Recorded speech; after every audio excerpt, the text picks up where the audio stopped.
There is a forest in Suffolk, England that tourists visit on weekend afternoons. They walk the trails with printed maps and smartphone cameras. They read the wooden signs. They photograph each other beside the markers. They smile. They move on.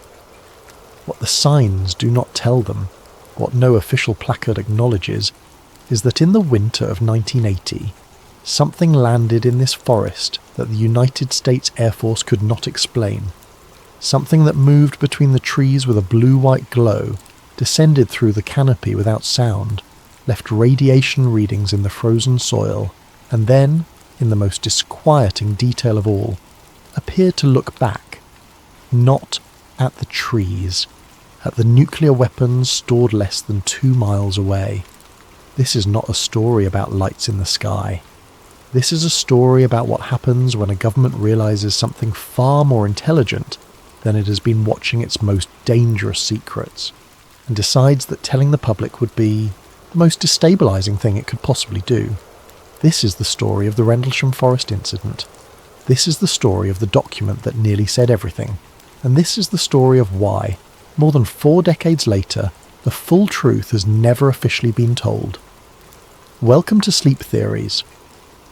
To understand what happened in Rendlesham Forest on the night of December 26, 1980, you need to first understand where you are standing. You're at the edge of 2 American military installations embedded in the British countryside.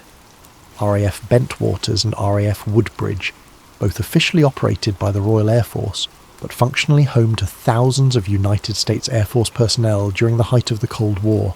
These bases sit on the eastern coast of England, approximately 100 miles northeast of London, in the county of Suffolk. The forest between them, Rendlesham Forest, is a dense, managed pine woodland. In December, it is dark by mid-afternoon. The trees grow close together. The canopy above blocks most starlight. The forest floor is soft with decades of fallen needles, and in hard winter, those needles freeze in crystalline configurations that crunch underfoot like broken glass. The 2 bases they flank are not ordinary military installations. In 1980, RAF Bentwaters was home to the 81st Tactical Fighter Wing of the United States Air Force. On paper, this was a conventional forward deployment of American air power in support of NATO obligations during Cold War tensions with the Soviet Union. In practice, the installation held something that made it one of the most sensitive military sites in Western Europe: nuclear weapons, not hypothetically, not in storage awaiting transfer, active deployable tactical nuclear weapons maintained under NATO protocols, ready for use in the event of Soviet aggression across the Iron Curtain. The Bentwaters and Woodbridge complex was among a small number of European installations that housed these weapons under a dual-key arrangement, meaning both American and British authorization would theoretically be required for deployment. This detail becomes essential as our story unfolds. On the night of December 25th into the early hours of December 26, 1980, the base entered its typical holiday routine. Personnel not on duty were in barracks or off base on Christmas leave. The skeleton security crew maintained standard perimeter patrols. The base was quiet. The Cold War, as always, ran in the background like electrical current through a wall, invisible, constant, and capable of catastrophic consequences if anything went wrong. It was approximately 3 o'clock in the morning when the security patrol near the east gate of RAF Woodbridge made an observation that would eventually change the way governments around the world think about unidentified aerial phenomena. They saw lights, not the lights of an aircraft descending on approach, not the sweep of the Orford Ness Lighthouse visible to the southeast. Something else. Something that descended through the forest canopy in a controlled, deliberate arc and came to rest, or appeared to come to rest, somewhere deep within the tree line. The initial report, filed through standard channels within the hour, reads like dozens of others that have crossed military desks over the preceding decades. An unusual light source, a possible aircraft malfunction, a request to investigate. 2 men were dispatched. Their names were Jim Penniston and John Burrows. Neither of them would ever be quite the same again. Staff Sergeant Jim Penniston was a seasoned security professional.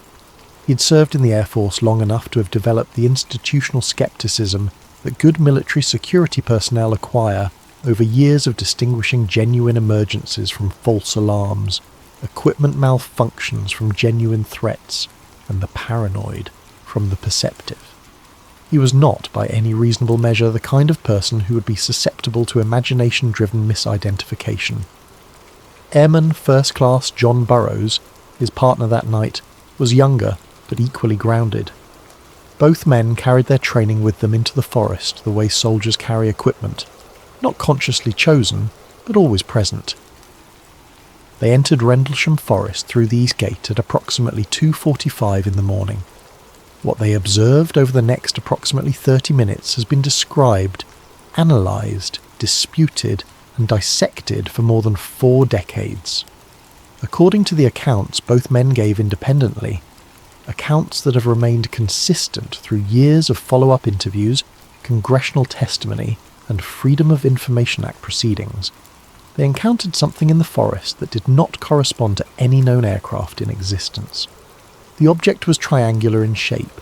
It was approximately 9 feet across at its widest point, roughly the size of a small automobile but geometrically distinct, with clean angles and defined edges that caught their flashlight beams with a quality of reflection unlike painted metal or composite materials.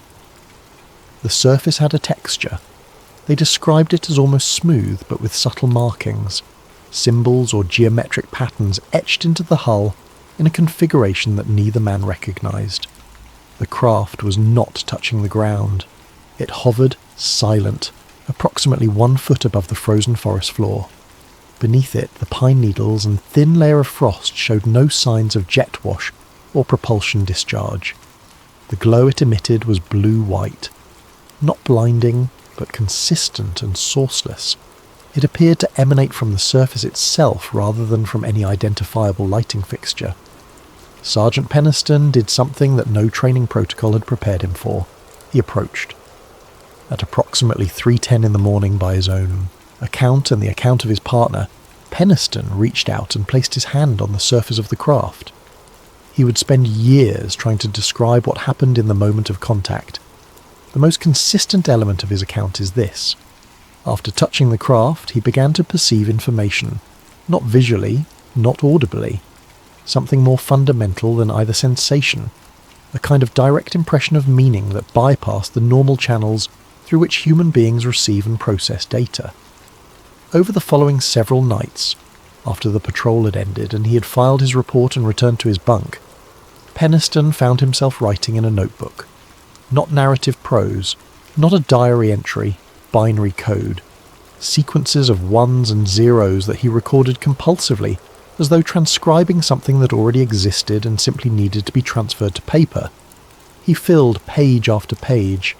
He did not fully understand what he had written until years later when researchers with knowledge of binary encoding examined the sequences and produced a set of coordinates.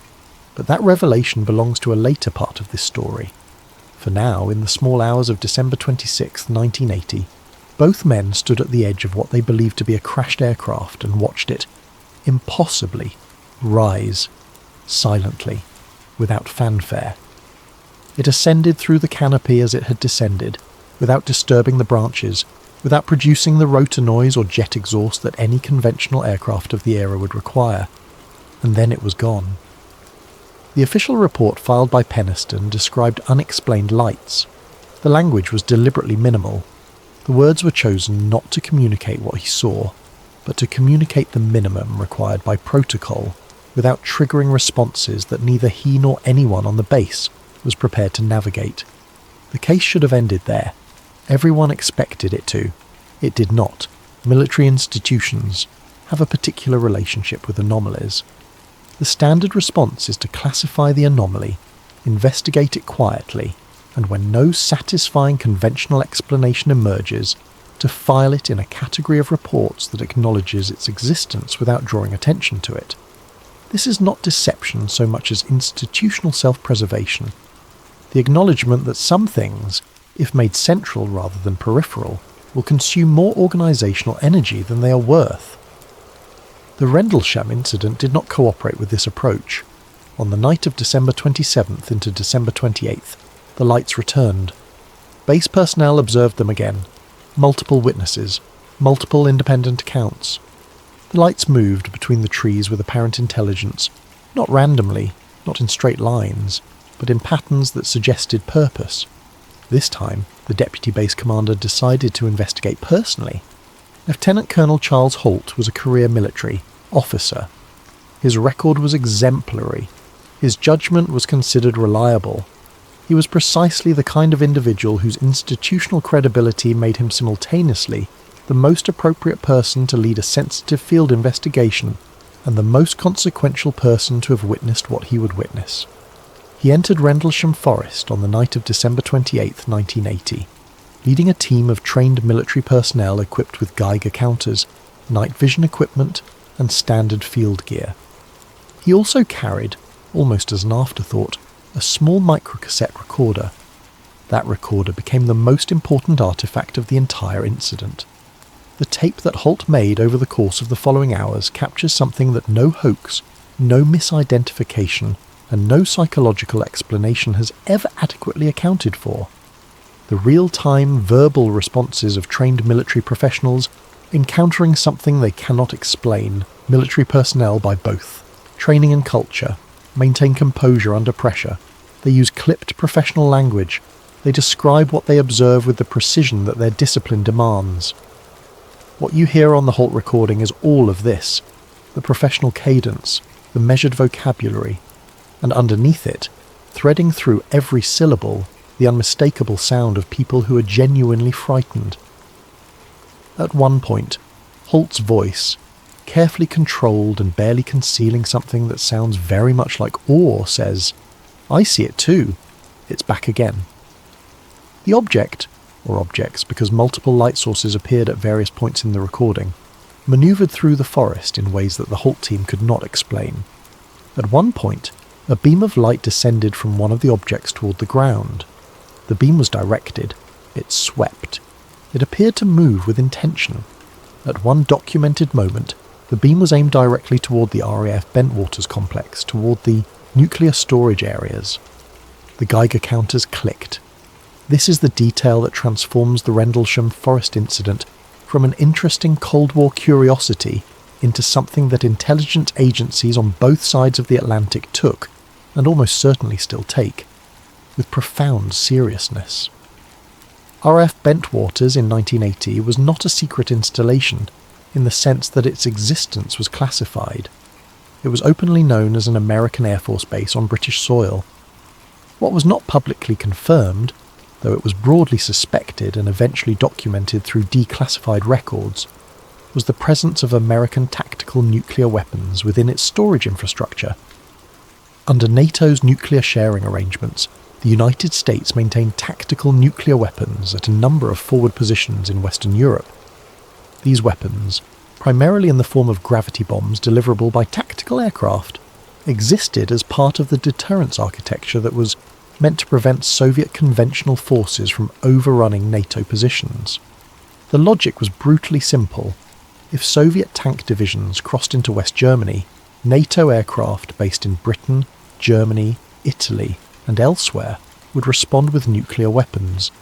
The certainty of that response was meant to make the initial invasion not worth attempting. The weapons at Bentwaters existed within this framework, and here is the detail that the official investigations have never satisfactorily addressed. The objects observed during the Rendlesham incident, particularly during the second and third nights of the event, appeared to demonstrate specific, directed interest in the areas of the base where nuclear storage facilities were located. The light beams recorded on the Halt tape were not scattered randomly across the installation. Witnesses who were present during the later phases of the incident, witnesses whose accounts have only emerged gradually through years of declassification requests and personal testimony, describe beams penetrating into areas of the base that were not visible from any publicly accessible vantage point. You cannot see the nuclear storage areas from the forest. The sight lines do not permit it, and yet the beams were aimed correctly. One witness, who served as a security specialist at Bentwaters and whose name has not been publicly confirmed, provided a statement in the 1990s that described something particularly disturbing. During the second night of the incident, the security monitoring systems for the nuclear storage areas registered anomalous readings. not the readings that would indicate a breach or an intrusion in any conventional sense. No perimeter alarms, no motion sensors triggered, no personnel unauthorized in restricted areas. Something else. Electromagnetic anomalies. Instruments behaving in ways that had no precedent in the maintenance logs of the installation. And then, as suddenly, as the anomalies began, they stopped. The weapons were unharmed. The storage facilities were unbreached. By every measurable metric, nothing had happened. But something had looked at them. Something had looked very carefully and very purposefully, and had apparently seen everything it came to see. Military bases of the type maintained at Bentwaters and Woodbridge in 1980 maintained continuous radar coverage. This is not optional and not intermittent. It is a fundamental operational requirement for installations whose primary mission involves tactical aircraft, and whose security environment demands awareness of the airspace above and around them. The radar operators on duty during the nights of December 26 through 28, 1980, observed something that their equipment was not designed to record. Objects moving at speeds that exceeded the performance envelope of any aircraft in the NATO or Warsaw Pact inventories, not slightly exceeded, not by a margin that might be attributed to instrument error or atmospheric interference, by magnitudes. The objects tracked on radar during the Rendlesham incident changed direction without deceleration. They achieved velocities that would have subjected any conventional aircraft, any aircraft designed to carry human occupants and manufactured using any materials science available in 1980, to forces that would have structurally destroyed the vehicle and killed its crew. They appeared and disappeared from radar coverage without the gradual fade associated with aircraft moving out of range.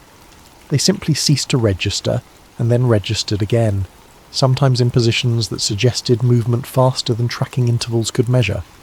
The operators filed their reports, and then the reports vanished. This is not a rhetorical flourish. The radar logs from the nights in question, logs that would have been maintained as a matter of standard protocol and stored in the base operations records, were not present when researchers began filing Freedom of Information Act requests in the years following the incident.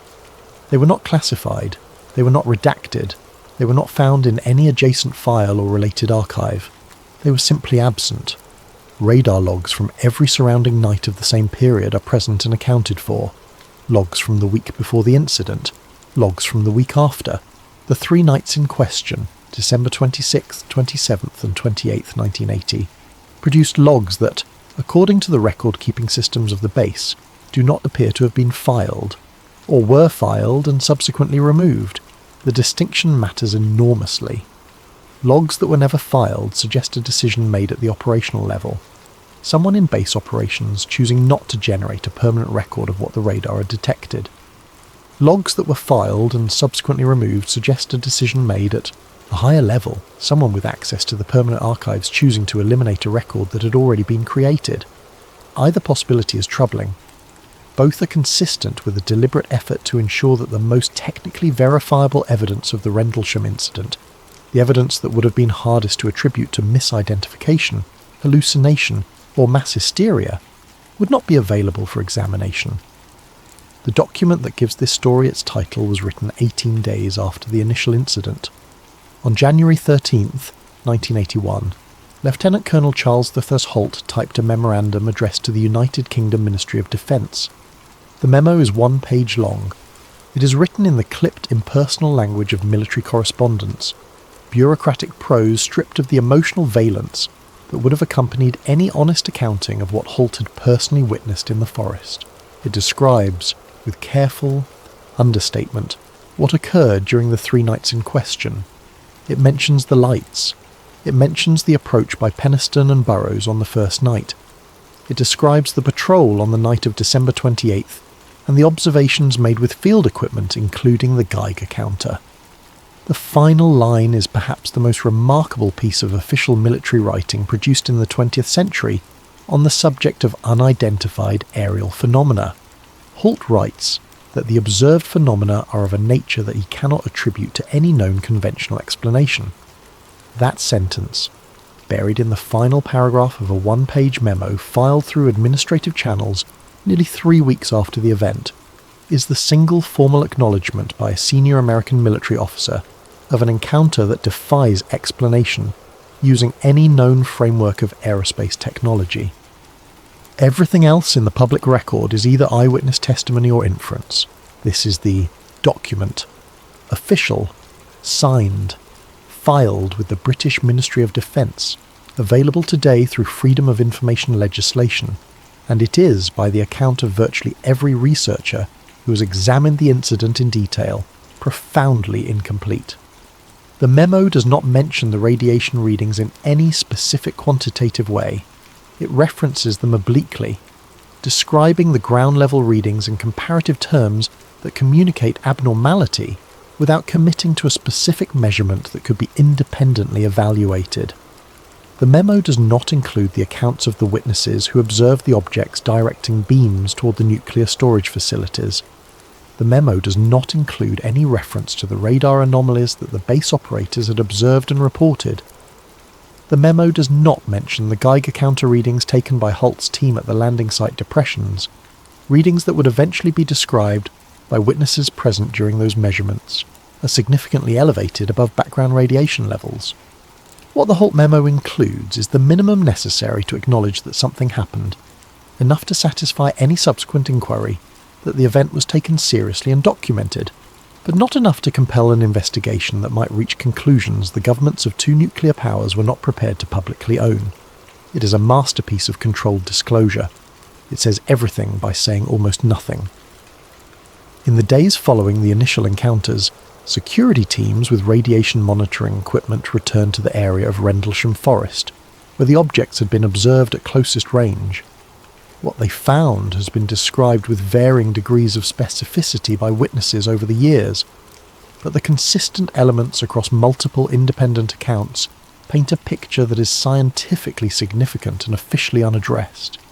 3 depressions in the forest floor, each approximately 18 inches in diameter, arranged in a triangular pattern consistent with the footprint of a craft of the dimensions described by Penniston and Burroughs, approximately 9 feet across, with 3 contact points beneath the craft. These depressions were not imaginary. They were photographed. The photographs exist. They have been examined by multiple researchers. At the depressions and in the immediate surrounding area, radiation monitoring equipment registered readings elevated above background. The specific numbers cited by different witnesses vary somewhat, but all accounts agree on the directional finding.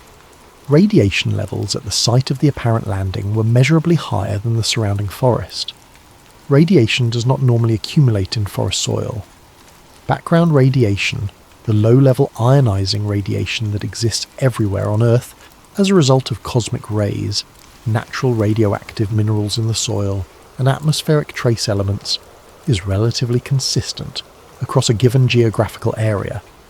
Significant local elevation above background requires a source. The officially acknowledged sources of elevated local radiation readings include medical waste, industrial contamination, certain geological formations, and nuclear events. None of those explanations apply to a patch of pine forest in Suffolk in December 1980. The radiation data was taken. The radiation data was recorded. The radiation data was not included in the Halt Memo in any form that would permit independent scientific evaluation. Decades later, when researchers under Freedom of Information legislation attempted to obtain the original radiation measurement records from the December 1980 investigation, they were informed that no such records could be located in the relevant archives. Radar logs, radiation records. The pattern begins to take shape. Military personnel are reassigned. This is a normal feature of service life. Transfers, rotations, deployments, promotions. The geography of a military career is defined by movement, and any individual posting should be expected to end and be followed by another. The timing of reassignments can, however, be communicative. Within months of the Rendlesham Forest incident, in some cases within weeks, a number of the key personnel involved in the events of late December 1980 found themselves transferred away from RAF Bentwaters and RAF Woodbridge. This is not by itself suspicious. Transfers happen. The timing could be coincidental. What is harder to attribute to coincidence is the nature of the guidance that personnel received regarding their accounts of the incident before and during their reassignments. Multiple witnesses, individuals who have given detailed testimony in the years and decades following the incident, in settings ranging from formal congressional briefings to documentary interviews to sworn affidavits, describe being spoken to by superior officers and, in some cases, by individuals they did not recognise as being part of the normal chain of command. The message delivered in these conversations was consistent. The incident involved unusual lights. Personnel observed lights. There is no further information to provide. Any questions about additional details, about craft, about physical contact, about radiation readings, about radar data, should be referred to superior officers. Personnel should understand that discussing the incident in informal settings, with family members, with civilian contacts, or with any media representatives, is inadvisable. Some witnesses describe the language used in these conversations more strongly. They were told they had not seen what they saw, not that they had misidentified what they saw, not that they should refrain from drawing unwarranted conclusions, not that their observations might be explained by conventional means. They were told that what they had witnessed, the craft, the lights at close range, the contact with a physical object, the radiation readings, did not constitute an observation of anything beyond unusual atmospheric lighting phenomena. One witness, Jim Penniston himself, has described being summoned for a formal debriefing in the days following the incident, during which he was presented with a typed summary of his own account that bore only superficial resemblance to what he had actually reported.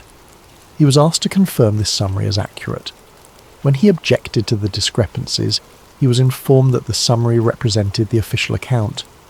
The implicit message was not subtle. The Cold War placed enormous pressure on military institutions to maintain public confidence in the stability of the command and control systems that governed nuclear weapons. The last thing that either the American or British government needed in December 1980 was a public discussion about whether an unidentified technological object of apparently non-human origin had spent 3 nights examining the nuclear storage facilities at one of NATO's forward deployment bases. The calculation that appears to have been made, and the evidence suggests it was made quickly, deliberately, and at a level of authority well above the base command, was this: the truth is unmanageable. The cover is essential. The personnel will comply because they are soldiers and because they understand, even if they are not told directly, why compliance is necessary. Most of them did comply. For years. Some of them eventually did not. Here is a detail that emerges only gradually from the accumulated record of the Rendlesham investigation, and which has never been satisfactorily explained in any official account. During the events of December 26th through 28th, 1980, and in the immediate aftermath, individuals were present at RAF Bentwaters and RAF Woodbridge who did not belong to the normal command structure of either installation. This is not speculation. It is attested by multiple witnesses across multiple independent interview processes conducted over more than 4 decades. Who were these individuals? The short answer is that no one who has been asked has been willing or able to say definitively. The longer answer, assembled from the partial accounts of multiple witnesses, is more suggestive. Some of the individuals were apparently affiliated with the USAF Office of Special Investigations, the Air Force's Internal Intelligence and Counterintelligence Unit. Their presence at a sensitive installation following an anomalous security event is not inherently remarkable. The OSI routinely investigates incidents that implicate base security. What is more remarkable is the specific nature of their interest. Witnesses describe OSI representatives who showed no apparent interest in the conventional security aspects of the incident, no inquiry about perimeter, breaches, no examination of the fence lines, no investigation of whether civilian personnel or equipment might have been responsible for the observed phenomena. Their questions, by multiple accounts, focused almost exclusively on the witnesses' personal experiences of the objects, the specific sensory details of what they had seen, heard, and felt during their encounters. This is not standard OSI security protocol. Beyond the OSI personnel, at least 2 witnesses described the presence of individuals identified, or self-identified, as British intelligence liaison officers. Their affiliation, when specified at all, was described in terms consistent with either MI5 or a related domestic security function. Their presence at an American base during the investigation of an incident involving American personnel raises immediate questions about the level at which the Rendlesham event was being tracked by British authorities. Standard protocols for incidents on jointly managed installations do not require British intelligence presence at American-led investigations, unless the incident is considered significant enough to warrant oversight at the national level. The reports compiled by both the OSY representatives and the British liaison officers, if such reports were compiled, which seems likely given standard intelligence practice, have never been released. Freedom of information requests on both sides of the Atlantic have returned either negative responses or documents so heavily redacted as to be informationally empty. The absence of this material from the public record is itself a kind of answer. Let us zoom out. Let us leave Rendlesham Forest for a moment and stand somewhere where the full geography of the problem becomes visible. The Rendlesham Forest incident is not, historically speaking, unique. It is, if the accumulated evidence across multiple decades and multiple nations is assessed without the filtering influence of institutional skepticism, one instance within a pattern that has been observed consistently, globally, and across a time frame that extends from the earliest days of the nuclear era to the present. 1967. Malmstrom Air Force Base, Montana, United States of America. On the morning of March 24th, 1967, Captain Robert Salas is serving as the Missile Combat Crew Commander at Oscar Flight, one of the underground launch control facilities responsible for 10 Minuteman nuclear intercontinental ballistic missiles. At approximately 6:30 in the morning, his topside security officer contacts him to report that several unidentified glowing objects are circling the facility. Salas orders the security detail to full alert status. Over the following minutes, one by one, the 10 missiles at Oscar Flight go into a no-go condition, a status indicating that they have been rendered unlaunchable by a system fault. 10 Minuteman CBMs, each carrying a nuclear warhead vastly more powerful than the bombs dropped on Hiroshima and Nagasaki, are simultaneously taken offline while unidentified aerial objects circle the facility above. The Air Force's official investigation attributed the incident to an electromagnetic pulse of unknown origin. Unknown origin. Salas has spent decades maintaining that the electromagnetic pulse and the aerial objects were not coincidentally simultaneous. 1982, Bielorussia, Ukraine, then part of the Soviet Union. An unidentified aerial object is observed hovering over a Soviet intercontinental ballistic missile installation. According to documents that became available following the dissolution of the Soviet Union, the object was tracked for an extended period. During this time, multiple launch systems within the facility registered unexpected activation sequences. The systems moved, without any human input, through early-stage launch preparation before returning to standby status. The Soviet military's internal report on the incident, a document that was never intended for public release, and was discovered by researchers in the declassified archives of the post-Soviet military establishment, describes the event in terms that Soviet military culture almost never employed, terms that acknowledge the absence of any conventional explanation. 2 incidents, 2 superpowers, 2 nuclear installations, the same basic phenomenon, objects of unknown origin, capable of apparent interaction with nuclear weapon systems, observed in proximity to the most dangerous weapons in human history. Rendlesham is not the exception. Rendlesham, with its detailed documentation, its preserved audio recording, its surviving witnesses, and its official, if carefully incomplete, acknowledgement by a senior military officer, is the case that became hardest to deny. But it is not the only case. It is not even the most dramatic case. It is the case that comes with a memo. The pattern, when viewed across its full geographical and historical scope, generates a hypothesis that researchers and analysts have circled toward with increasing directness over the past decade. Whatever these objects are, wherever they originate, whatever intelligence guides their behaviour, they appear to have a specific and persistent interest in nuclear weapons. not in military installations generally, not in human infrastructure broadly, not in populated areas or industrial centres or seats of government. Nuclear weapons, the moments of closest approach, the moments of apparent direct interaction, the moments at which the objects in question demonstrate the most purposeful, directed behaviour. These moments cluster consistently around the places where humanity's nuclear arsenal is stored, maintained and deployed. The hypothesis that emerges from this pattern is uncomfortable in the extreme. Something is watching, something has been watching with specific attention and apparent technical capability since the earliest days of the nuclear age. Something observed the first tests in New Mexico. Something accompanied the build-up of arsenals through the Cold War. Something was present at the Cuban Missile Crisis, at Malmstrom, at Bielorussia, at Rendlesham.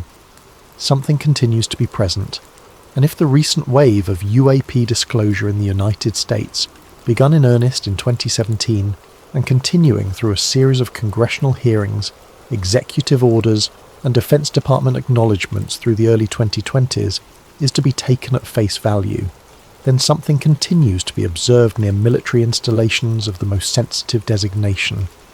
The nuclear monitoring hypothesis is not fringe speculation. It is the logical conclusion of a dataset that has been accumulating, quietly and without adequate public acknowledgement, for more than 70 years. Jim Penniston spent years living with what happened to him in Rendlesham Forest. The binary sequences he recorded in his notebook in the days following the incident were not, initially, something he chose to discuss publicly. They were a private experience, intimate and strange, and without any framework within which he could comfortably place them. He mentioned them to close colleagues. He showed the notebook to a small number of people he trusted. But in the early years following the incident, as the suppression of testimony was still active and the consequences of speaking publicly were still unclear, he kept the binary sequences largely to himself.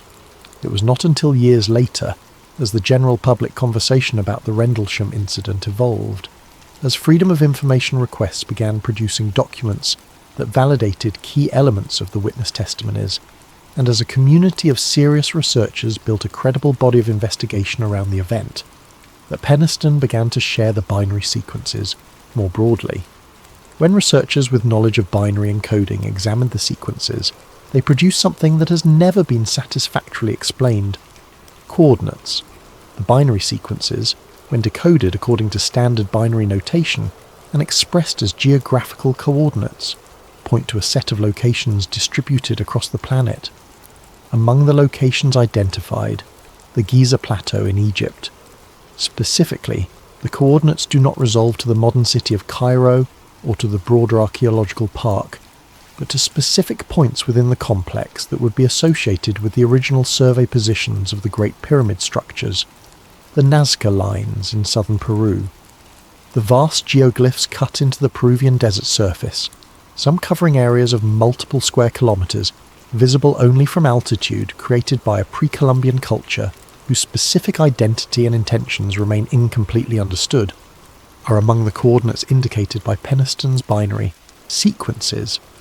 Additional coordinates point to several other locations associated with ancient monumental construction or anomalous archaeological sites. The interpretation of this data is obviously contested. The most conservative interpretation is that the coordinates are coincidental, that any sufficiently long binary sequence, when decoded and expressed as coordinates, will point to some set of locations, and that finding significant locations within that set reflects selection bias rather than meaningful correspondence. The less conservative interpretation is the one that Penniston himself has offered with increasing directness over the years. He believes he received information. He believes the act of contact with the craft in Rendlesham Forest in December 1980 involved a deliberate transmission of encoded data, and that the data was specifically chosen to communicate a relationship between the intelligence responsible for the transmission and certain locations on Earth associated with the deepest human antiquity. The implication of this interpretation, if taken seriously, is staggering in its scope. If the objects observed at Rendlesham, and at Malmstrom, and at Bielorussia, and at the dozens of other nuclear-adjacent incidents in the global record, If these objects represent a form of non-human intelligence engaged in systematic monitoring of human nuclear capability, then Penniston's binary sequences suggest something further. They suggest this monitoring is not new. It did not begin with the first nuclear test in New Mexico in 1945. It has been ongoing for a period of time that encompasses the ancient world. The sites indicated by the coordinates, the Giza Plateau, the Nazca Lines, were created between approximately 2,000 and 5,000 years ago. The intelligence that Penniston believes communicated with him appears to be communicating something about its relationship to those sites, to that history, to a timeline of human civilization that predates the written record. Whether one accepts this interpretation or not, the binary sequences themselves are not in question. They exist. They were recorded by Penniston in the days following the incident.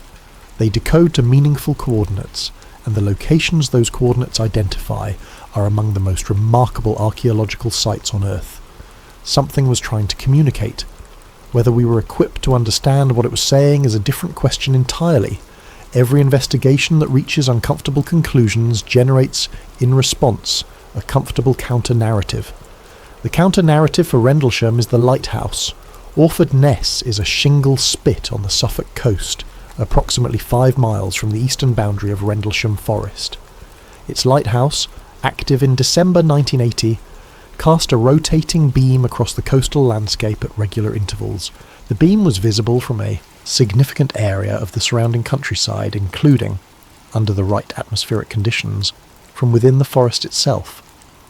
The official and semi-official explanation for the Rendlesham Forest incident, advanced primarily by UK Ministry of Defence investigations and subsequently adopted as the default sceptical position, is that the witnesses, the trained USAF security personnel, the radar operators, the deputy base commander and his team, mistook the rotating beam of the Orford Ness lighthouse for an anomalous aerial phenomenon. This explanation has the singular virtue of requiring no extraordinary assumptions about the nature of the observed phenomena. It has several other properties that make it considerably less credible. The lighthouse beam rotates on a fixed schedule. It appears from specific directions relative to any given observation point. It does not manoeuvre. It does not approach observers through the tree line. It does not cast beams downward toward specific ground-level targets. It does not produce elevated radiation readings in the soil beneath it. It does not trigger radar returns that move at thousands of miles per hour and change direction without deceleration. Jim Penniston, who physically approached the observed object and placed his hand on its surface, has noted with understandable frustration that the lighthouse explanation requires the complete dismissal of his physical sensory experience at close range. Not a recategorization of what he touched, but a denial that he touched anything. Charles Halt, who holds the rank of Lieutenant Colonel in the United States Air Force, and who served with distinction throughout a lengthy military career, has stated publicly and repeatedly that the lighthouse explanation does not account for any of the phenomena he observed and documented on the night of December 28th. The radar operators cannot speak to the lighthouse explanation because their records no longer exist, and yet the lighthouse narrative has persisted, promoted in official circles with a consistency that itself raises questions. Why does an explanation this thin require such persistent repetition? The answer that researchers have converged upon over the years is not that the lighthouse narrative is believed by those who promote it. The answer is that it serves a function. The function of the lighthouse narrative is not to explain. The function is to provide an off-ramp. It gives journalists, officials, and curious members of the public a destination, an explanation that feels satisfying enough to stop the inquiry before it reaches conclusions that no one in official capacity is prepared to acknowledge. The researchers who have examined the lighthouse geometry most carefully have confirmed what the witnesses themselves always maintained. Under the specific atmospheric and positional conditions of December 26, 1980, the Orford Ness lighthouse beam was not visible from the areas of the forest where the primary observations occurred. The angles do not work. The sight lines are blocked by terrain. The lighthouse explanation does not just fail on evidentiary grounds, it fails on geometrical grounds. It was promoted anyway. That should tell us something. To understand why Rendlesham was handled the way it was handled, you need to understand the specific logic of the Cold War information environment in December 1980. The world in late December 1980 was operating under a set of geopolitical pressures that are difficult to fully appreciate from the vantage point of the 21st century. The Cold War had reached one of its most acute phases. The Soviet invasion of Afghanistan, begun in December 1979, had entered its second year. The American political landscape had just undergone one of its most dramatic transitions in decades. Ronald Reagan had won the presidential election in November 1980, defeating Jimmy Carter on a platform that included significant nuclear rearmament and confrontational posture toward the Soviet Union. The nuclear arsenals of both superpowers were at their historical maxima. The concept of nuclear deterrence, the doctrine of mutually assured destruction, rested entirely on each side's belief in the rationality and control of the other. If the Soviet Union were to believe that the American nuclear command and control infrastructure was compromised, not by Soviet action, but by the existence of a third party with apparent technological superiority and demonstrated ability to interact with nuclear weapon systems, the deterrence architecture of the entire Cold War could begin to fracture, and the same logic applied in reverse. If the American public were to learn that something of unknown origin was examining NATO nuclear installations, that the weapon systems at the heart of Western deterrence strategy were, apparently of sufficient interest to be inspected, the psychological and political consequences would be profound and difficult to manage. The question of whether we are safe would immediately transform into safe from what exactly? The Cold War security framework had no answer to that question. The decision that appears to have been made, and there is archival evidence in the form of declassified policy memoranda from adjacent intelligence discussions of the era, that such decisions were reached at the governmental level, not merely the military level, was to handle UAP encounters near nuclear installations according to a specific containment protocol. Acknowledge internally, investigate seriously, deny publicly. This was not unique to Rendlesham. It was the governing approach applied to a category of incidents that had been accumulating since at least the late 1940s. Incidents too consistent and too well documented to dismiss internally, but too destabilising to acknowledge externally. Rendlesham was different in one specific way. It was the first time this protocol was applied to an incident that left a paper trail capable of surviving institutional efforts to contain it. The Halt Memo exists. It was filed. It reached the British Ministry of Defence. It entered the documentary record. And when freedom of information legislation was eventually applied to it, it could not be made to disappear. The Halt Memo is the crack in the containment, and everything that has emerged from the Rendlesham investigation in the 4+ decades since the incident is water finding its way through that crack.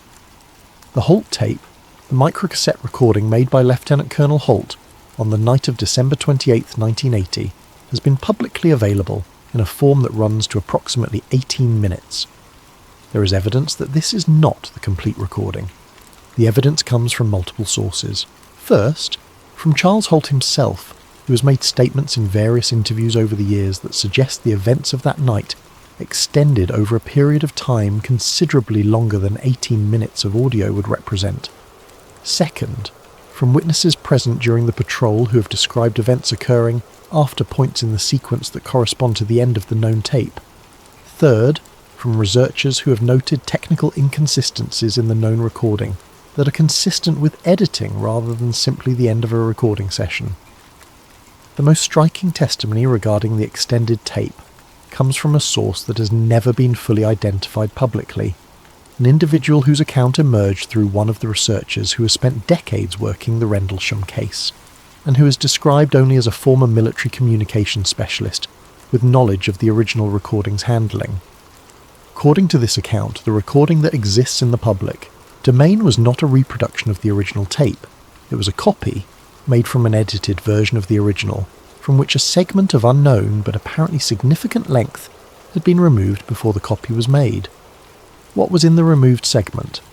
The account is partial, and its provenance places it firmly in the category of potentially significant but unverifiable testimony. But the specific detail that this source provides, the detail that has been most widely cited in the research community because of its strange, haunting quality, is this. In the portion of the recording not publicly available, an airman's voice is heard making an observation. The observation comes at a moment when the objects have moved very close to the patrol team. It comes after a period of apparent manoeuvre by the objects that the witnesses are struggling to describe in real time. The airman's voice says, "It's reacting to us." And then the electromagnetic interference begins. The recording distorts. The audio becomes unstable. When clarity returns, the section in question has ended. It's reacting to us. 4 words that carry more weight than the entire Halt Memo. Because they describe not an object passing through the area, not a light source behaving according to fixed physical parameters, not a lighthouse, or a meteor, or a conventional aircraft, or any of the conventional explanations that have been cycled through the decades of official and semi-official investigation. They describe an encounter, a mutual encounter, something that was aware of the humans observing it, that detected their observation, and that changed its behaviour in response, something that noticed them back. There is a moment in every serious investigation of the Rendlesham incident where the accumulated weight of the evidence forces a choice. You can choose to treat each anomalous element in isolation.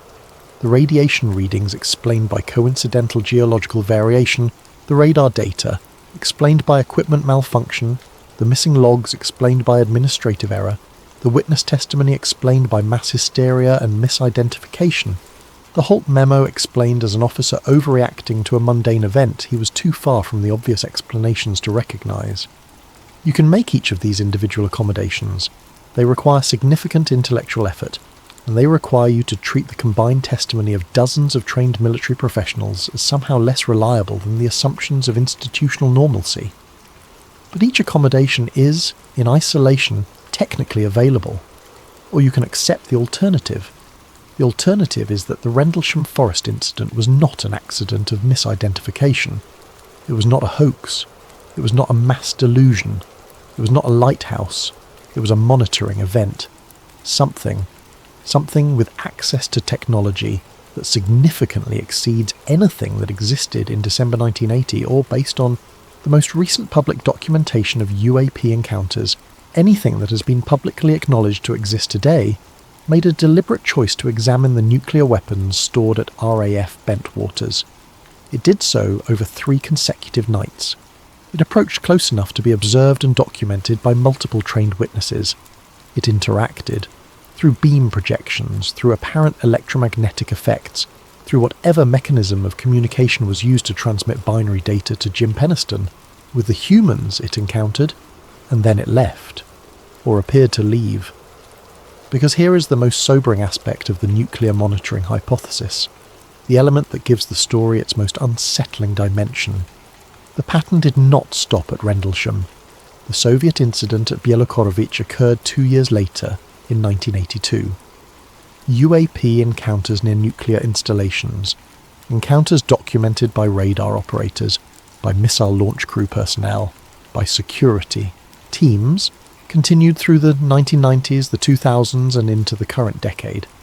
The congressional hearings of 2023 and 2024 produced testimony from military witnesses describing objects observed near American naval vessels and military installations that match the observational profile of the objects documented at Rendlesham. The monitoring, if it is monitoring, has not concluded. The Rendlesham investigation, if viewed as an episode within a longer ongoing situation rather than as an isolated Cold War curiosity, was not the first chapter in a drama that has since ended. It may have been the moment when the drama became impossible to ignore, the moment when a military officer typed a memo that, however carefully worded, however deliberately incomplete, however strategically constructed to acknowledge the minimum while concealing the maximum, that memo placed on official record the fact that something had visited a nuclear installation and that the people responsible for those weapons had seen it. Everything since then has been the management of that moment.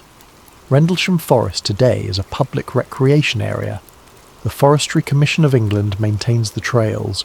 Wooden signposts mark the route. A sculpture of the triangular craft described by Penniston and Burroughs stands in a clearing. Artistic, tasteful, acknowledging the incident in the manner of a cultural curiosity rather than a historical emergency. Visitors walk the UFO trail, as it is officially called, on weekends throughout the year. Families, school groups, tourists who have seen a documentary and come to stand where the soldiers stood. They walk through the same trees. The trees are taller now, by 4 decades of growth. The landing site depression, if any physical trace of it remains beneath the accumulated years of fallen needles, is not marked. The official history of what occurred here is misidentification, unusual lights, possibly the Lighthouse, an overexcited security patrol and a deputy base commander who filed a memo about something he saw and could not explain, but which, when examined by appropriate authorities, was determined to have no significance beyond the ordinary variability of atmospheric phenomena and human perception. This is the history that the signs tell. Nuclear weapons remain stored at installations across Europe, across Asia, across the Americas. The arsenals have changed in composition and number, some reduction from the Cold War peaks, but sufficient destructive capacity to end civilization multiple times over. Every major nuclear power has, in its classified record, incidents it has not shared with the public. Russia, China, the United Kingdom, France, India, Pakistan. The nature of those incidents, how closely they parallel the Rendlesham profile, whether they involve the same observational characteristics, the same apparent directed interest in weapon systems, is not publicly known. But the pattern of classification is itself information. When every nuclear power on Earth maintains classified records of unidentified aerial phenomena, encounters near its weapons installations, and when those records are uniformly withheld from public access using the most robust legal mechanisms available to each respective government, the inference available is not complicated. They have seen something, all of them, and they have all decided independently or in coordination that the public cannot be told. The Halt Memo asked the British Ministry of Defence to acknowledge that American military personnel had observed something inexplicable near a nuclear installation. 4 decades of official silence is the Ministry of Defence's answer. But the memo still exists. The recording still exists. The witnesses, those still living, still speak. And somewhere in the declassified archives of the most powerful governments on Earth, in the files that freedom of information legislation cannot reach, in the reports from intelligence officers and military investigators and technical analysts who have spent careers working problems that officially do not exist, somewhere in all of that paper and all of those classified servers and all of those conversations that were never meant to be public, somewhere the complete picture exists. The question may not be whether something visited Rendlesham Forest in December 1980. The evidence suggests the answer to that question is already known to those with the clearance to know it. The question may not even be what it was. The question, the one that the Halt Memo dances around with its careful bureaucratic language, the one that Jim Penniston's binary sequences reach toward with their coordinates of ancient sites, the one that the airman on the extended tape almost answered when he said it's reacting to us. The question is simpler and more profound than any of that. The question is whether it ever left, and if the pattern holds, if the monitoring hypothesis is correct, if the same phenomenon that descended into Rendlesham Forest on Christmas night of 1980 continues to observe, continues to approach, continues to examine the weapons that define the terms of human survival. Then the answer to that question may already be present in the radar returns that no one is publicly allowed to describe. It may be the reading on a Geiger counter at a location no tourist will ever visit. It may be in the silence of a military officer who retired last year, and who knows, with the certainty that comes from having been there, that what happened at Rendlesham was not the beginning, and was not the end.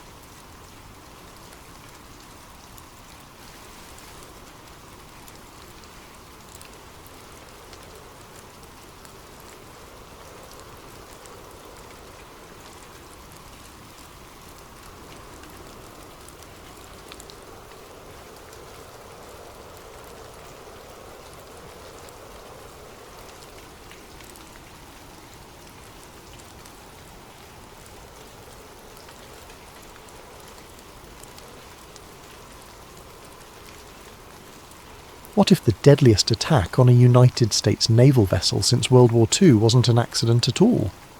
What if 34 Americans died not in confusion, but as collateral damage in a weapons test so secret that the US government spent 50 years burying the truth beneath layers of classified silence?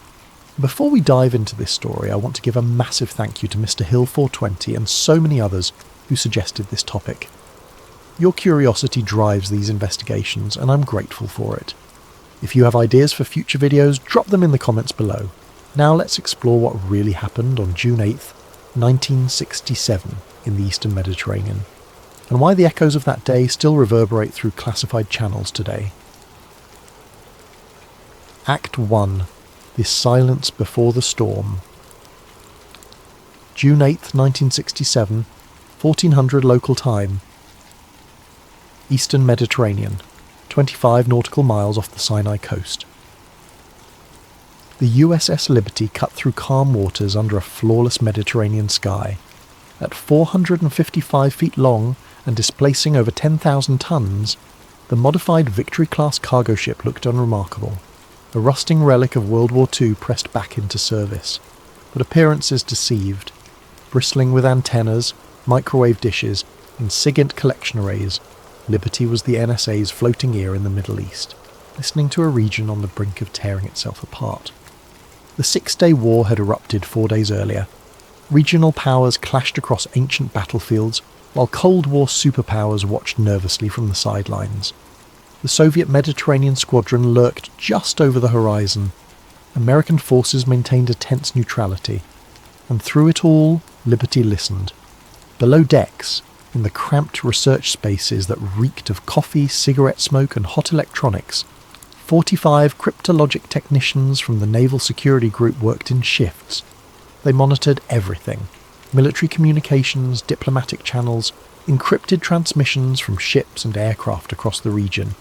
Every signal, every transmission, every whispered order flowed through their receivers and into the classified intelligence pipeline feeding Fort Meade, Maryland. Petty Officer First Class Mark Reynolds had been on station for 6 hours straight. At 24 years old, he possessed the kind of focused intensity that made him perfect for signals intelligence work, able to distinguish signal from noise in the chaotic electromagnetic spectrum of a war zone. His station monitored multiple frequencies, including those reserved for American military operations. At 14:13, Reynolds's headphones crackled with a transmission that made him straighten in his chair. The signal came through on a frequency that shouldn't have been active, a restricted channel reserved for classified naval operations. The encryption pattern was sophisticated, military grade, but something felt wrong. Reynolds keyed his recorder and leaned closer. "Shadow 7 to Cyan Control," a voice said in clear English with an American accent. "Phase 2 parameters confirmed. Frequency modulation holding at 7.83 Hz. Standing by for sequence initiation." Reynolds felt his pulse quicken. Cyan Control? That designation didn't appear in any briefing material, and that frequency, 7.83 Hz, meant nothing to him in military terms. He scribbled notes frantically. A second voice responded, also American, clipped and efficient. "Cyan Control confirms. Maintain visual contact with target vessel until phase termination. Weather conditions optimal. Execute on my mark." Target vessel? Reynolds' hand moved to the intercom switch to alert the communications officer, but he hesitated. Intercepting US military communications wasn't unusual. The NSA gathered signals from American forces routinely for training and verification purposes. But this felt different. That frequency, the deliberate emphasis on visual contact, the designation Cyan. He never got the chance to report it. At 14:14, the radar operator 2 compartments forward shouted into the circuit. "Multiple surface contacts bearing 090, range 30 miles and closing. Fast movers. Confirmed aircraft." On the bridge, Commander William McGonigal lowered his binoculars and squinted into the eastern sky.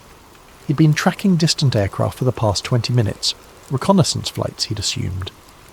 The Liberty flew an American flag the size of a garage door. The hull number was clearly visible. In these conditions, with visibility exceeding 10 miles and zero wind, there was no possibility of confusion. At 14:15, 3 unidentified jet fighters dropped from high altitude and screamed toward the Liberty at 500 knots. The first indication of hostile intent came not from weapons but from proximity. The aircraft circled the ship 3 times, low enough that sailors on deck could see them clearly. Some waved, assuming they were friendly forces. A few took photographs. Then the fighters banked hard and lined up for attack runs. What happened next would be disputed for decades, analysed frame by frame, dissected in naval courts and congressional hearings. But for the men aboard Liberty, the truth was simple and absolute. They were being attacked by unidentified forces. The first cannon rounds shredded the forward antennas at 14:16. Radar dishes exploded in sparks. Communications arrays tumbled into the sea. The aircraft made multiple passes, their weapons stitching lines of destruction across the deck and superstructure. Commander McGonagall stood on the bridge wing, fully exposed, shouting orders as shrapnel tore through steel around him.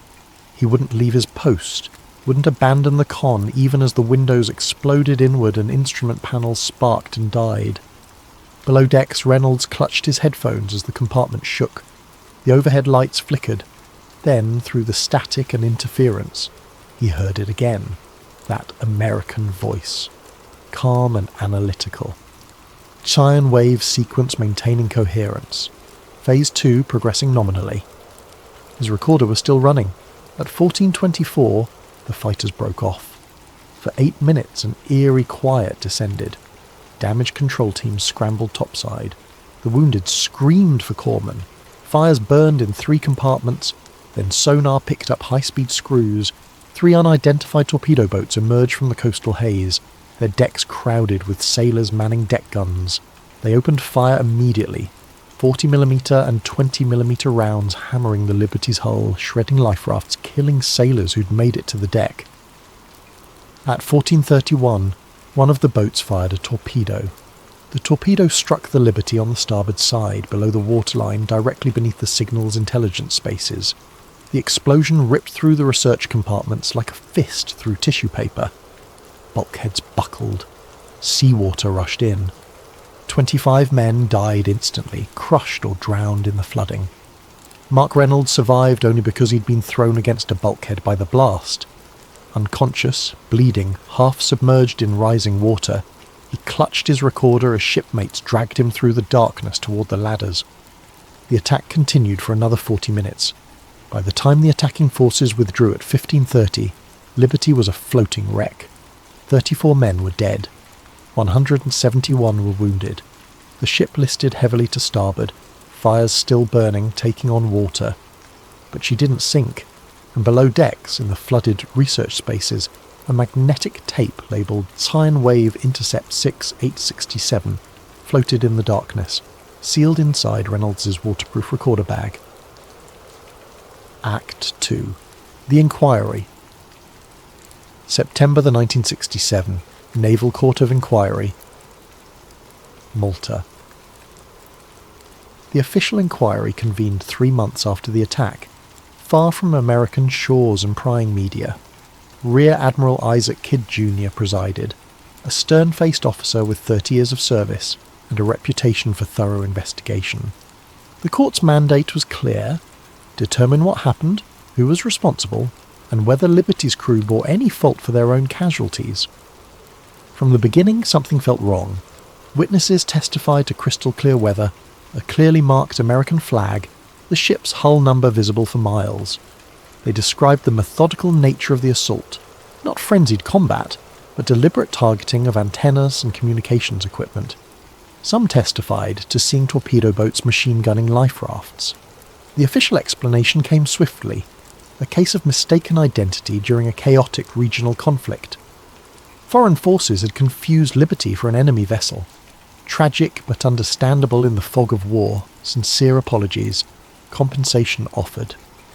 The American government accepted this explanation within hours of the attack, but the evidence suggested otherwise. On the 3rd day of testimony, Mark Reynolds took the stand. His face was still mottled with burn scars, his left hand bandaged. He walked with a pronounced limp. The court recorder noted that he seemed nervous, kept glancing at the door. Admiral Kidd asked him to describe his duties on June 8th. Reynolds began with routine details, his station, his assignment, the frequencies he monitored. Then he paused. "Sir, I need to submit evidence," Reynolds said quietly. "What sort of evidence, Petty Officer?" "An audio recording. I made it during the attack. It contains transmissions I intercepted on a secure frequency. American voices coordinating the attack sequence." The courtroom went silent. Kidd leaned forward. "You recorded American personnel coordinating an attack on an American vessel." "I don't know what I recorded, sir. But the voices were American. They used a designation I'd never heard before, Cyan Wave. They spoke about phase sequences, frequency modulation, maintaining visual contact with the target vessel." Reynolds produced a reel-to-reel tape from a canvas bag, labelled in his own handwriting, "Cyan Wave Intercept 6867. A Navy lawyer immediately objected. The tape hadn't been submitted through proper evidence channels. Its chain of custody was questionable. Reynolds himself admitted he'd kept it hidden for 3 months, afraid of what might happen if he turned it over. Admiral Kidd examined the tape without playing it. "This will be entered into evidence and reviewed by appropriate authorities. Petty Officer Reynolds, you are to discuss this with no one outside this court. Is that clear?" "Yes, sir." The tape was logged as Evidence Item 47B, placed in a sealed envelope and transferred to a secure evidence locker. It vanished. No official record of the tape exists in the declassified inquiry documents. Reynolds' testimony about it was redacted from the public version of the proceedings. When he tried to follow up weeks later, he was told the tape had been misplaced during transfer to NSA custody for technical analysis. 3 months later, Reynolds received orders to a submarine tender in the Pacific. His security clearance was administratively reduced. His service record noted, "Not recommended for cryptologic assignments." He never spoke publicly about Liberty or Cyan Wave again. Fort Meade, Maryland, November 1967. NASA headquarters. Linda Baker had worked for the National Security Agency for 11 years, analysing signals intelligence from every corner of the globe. At 36, she was one of the senior analysts in the Naval SIGINT Division, trusted with the most sensitive intercepts. In November 1967, she was tasked with reviewing backup recordings from the Liberty attack, part of the NSA's internal assessment of what went wrong with their intelligence collection that day. The work was tedious. Hours of radio chatter, static, routine military communications. But Baker had a gift for pattern recognition, for seeing anomalies others missed. On her 4th day reviewing the backups, she noticed something odd. At several points during the attack, 1414, 1422, 1429 and 1441, her spectrum analysis showed unusual electromagnetic activity. Brief bursts of extremely low-frequency interference, lasting only seconds but powerful enough to partially distort other signals. She ran the frequencies through analysis software, 7.83 Hz, repeating. Baker frowned. That frequency was known as the Schumann resonance, the natural electromagnetic frequency of the Earth's ionosphere, created by lightning discharges globally. It had nothing to do with military communications. Radio equipment didn't operate at that frequency. It was too low, too weak, essentially background noise of the planet itself. So why did it appear in military signal intercepts at the exact moments of Liberty's attack phases? She wrote a technical memo and submitted it through channels. The response came back 3 days later. Technical artifact. Atmospheric interference. No intelligence value. But Baker wasn't satisfied. She cross-referenced the timing against the attack timeline reconstructed from survivor testimony. The frequency spikes occurred precisely when aircraft began their runs, when the torpedo boats opened fire, when the torpedo was launched. Not random atmospheric interference, coordinated. She tried to dig deeper, requesting access to Liberty's raw intercept logs, the unprocessed recordings captured by the ship's equipment. Her request was denied. Those materials were classified at a level above your current access. Linda Baker had top-secret clearance. What could be above that? She tried a different approach. Using her access to the NSA's internal file system, she searched for any mention of Cyan Wave. One result appeared, a project file from 1965 heavily redacted, sponsored jointly by DARPA and the Office of Naval Intelligence. The project number was CW-12/7. The file contained only 3 pages. Most of it was blacked out, but one paragraph remained visible. Project Scion Wave explores applications of extremely low-frequency electromagnetic modulation for tactical radar signature manipulation. Testing requires controlled combat environment with multiple sensor platforms. Operational security classification, Cosmic Top Secret. Cosmic Top Secret was a NATO designation, higher than anything in the standard US classification system. Baker printed the page, then immediately regretted it. She looked around her cubicle, suddenly paranoid. This wasn't just classified. This was the kind of material people's careers ended over.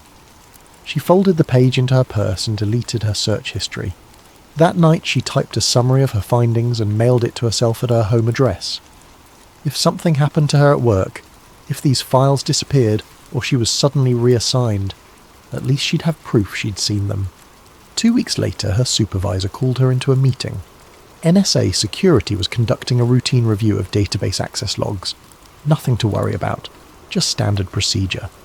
They asked her about her search for Scion Wave. Baker kept her face neutral. I came across the term in a Liberty Intercept backup and wanted to understand the context. And did you? No, the file was mostly redacted. The security officer smiled. Good. That means the classification system is working. In the future, if you encounter project names you don't recognize, please submit an information request through proper channels rather than searching directly. Understood. Understood.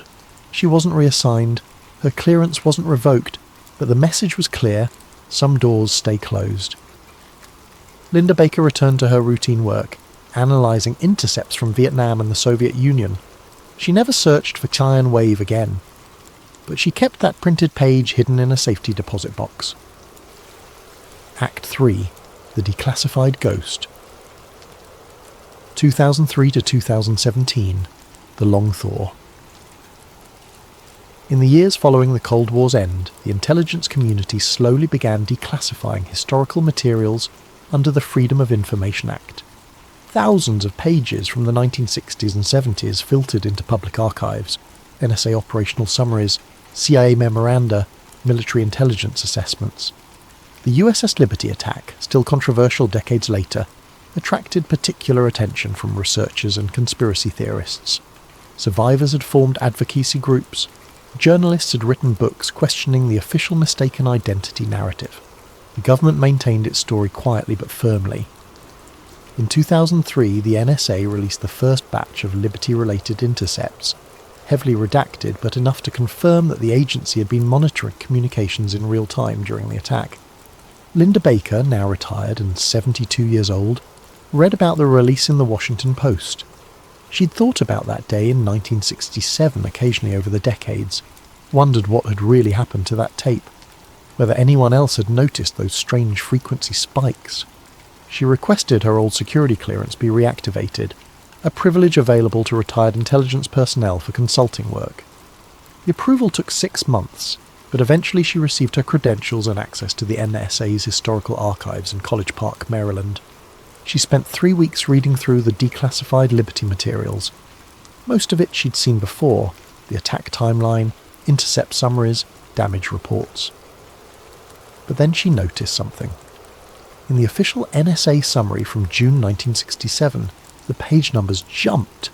Page 13 was followed by page 15. Page 14 was missing. Baker checked the original classification log.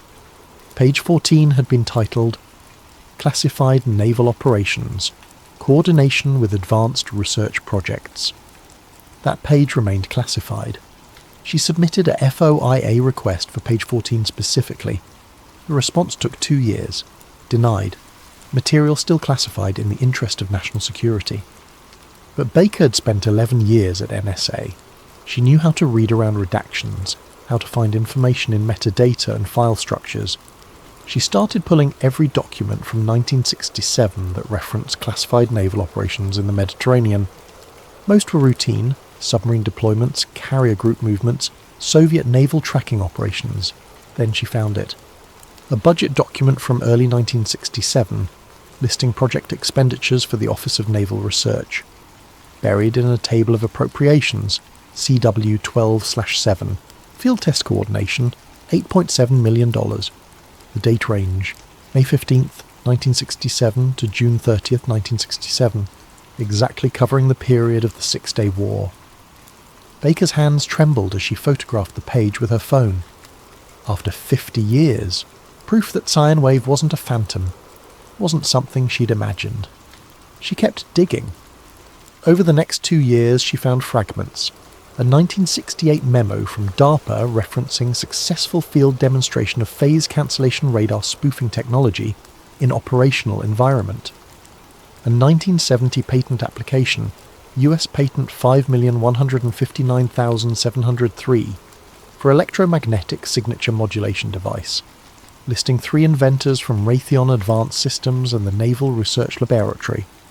A 1982 intelligence report on Soviet radar capabilities noting, Soviet naval defense systems exhibit vulnerability to low-frequency phase modulation, similar to effects observed during classified operations in 1967. The pattern was unmistakable. Sine wave had been real, it had been tested, and Liberty had been there when it happened.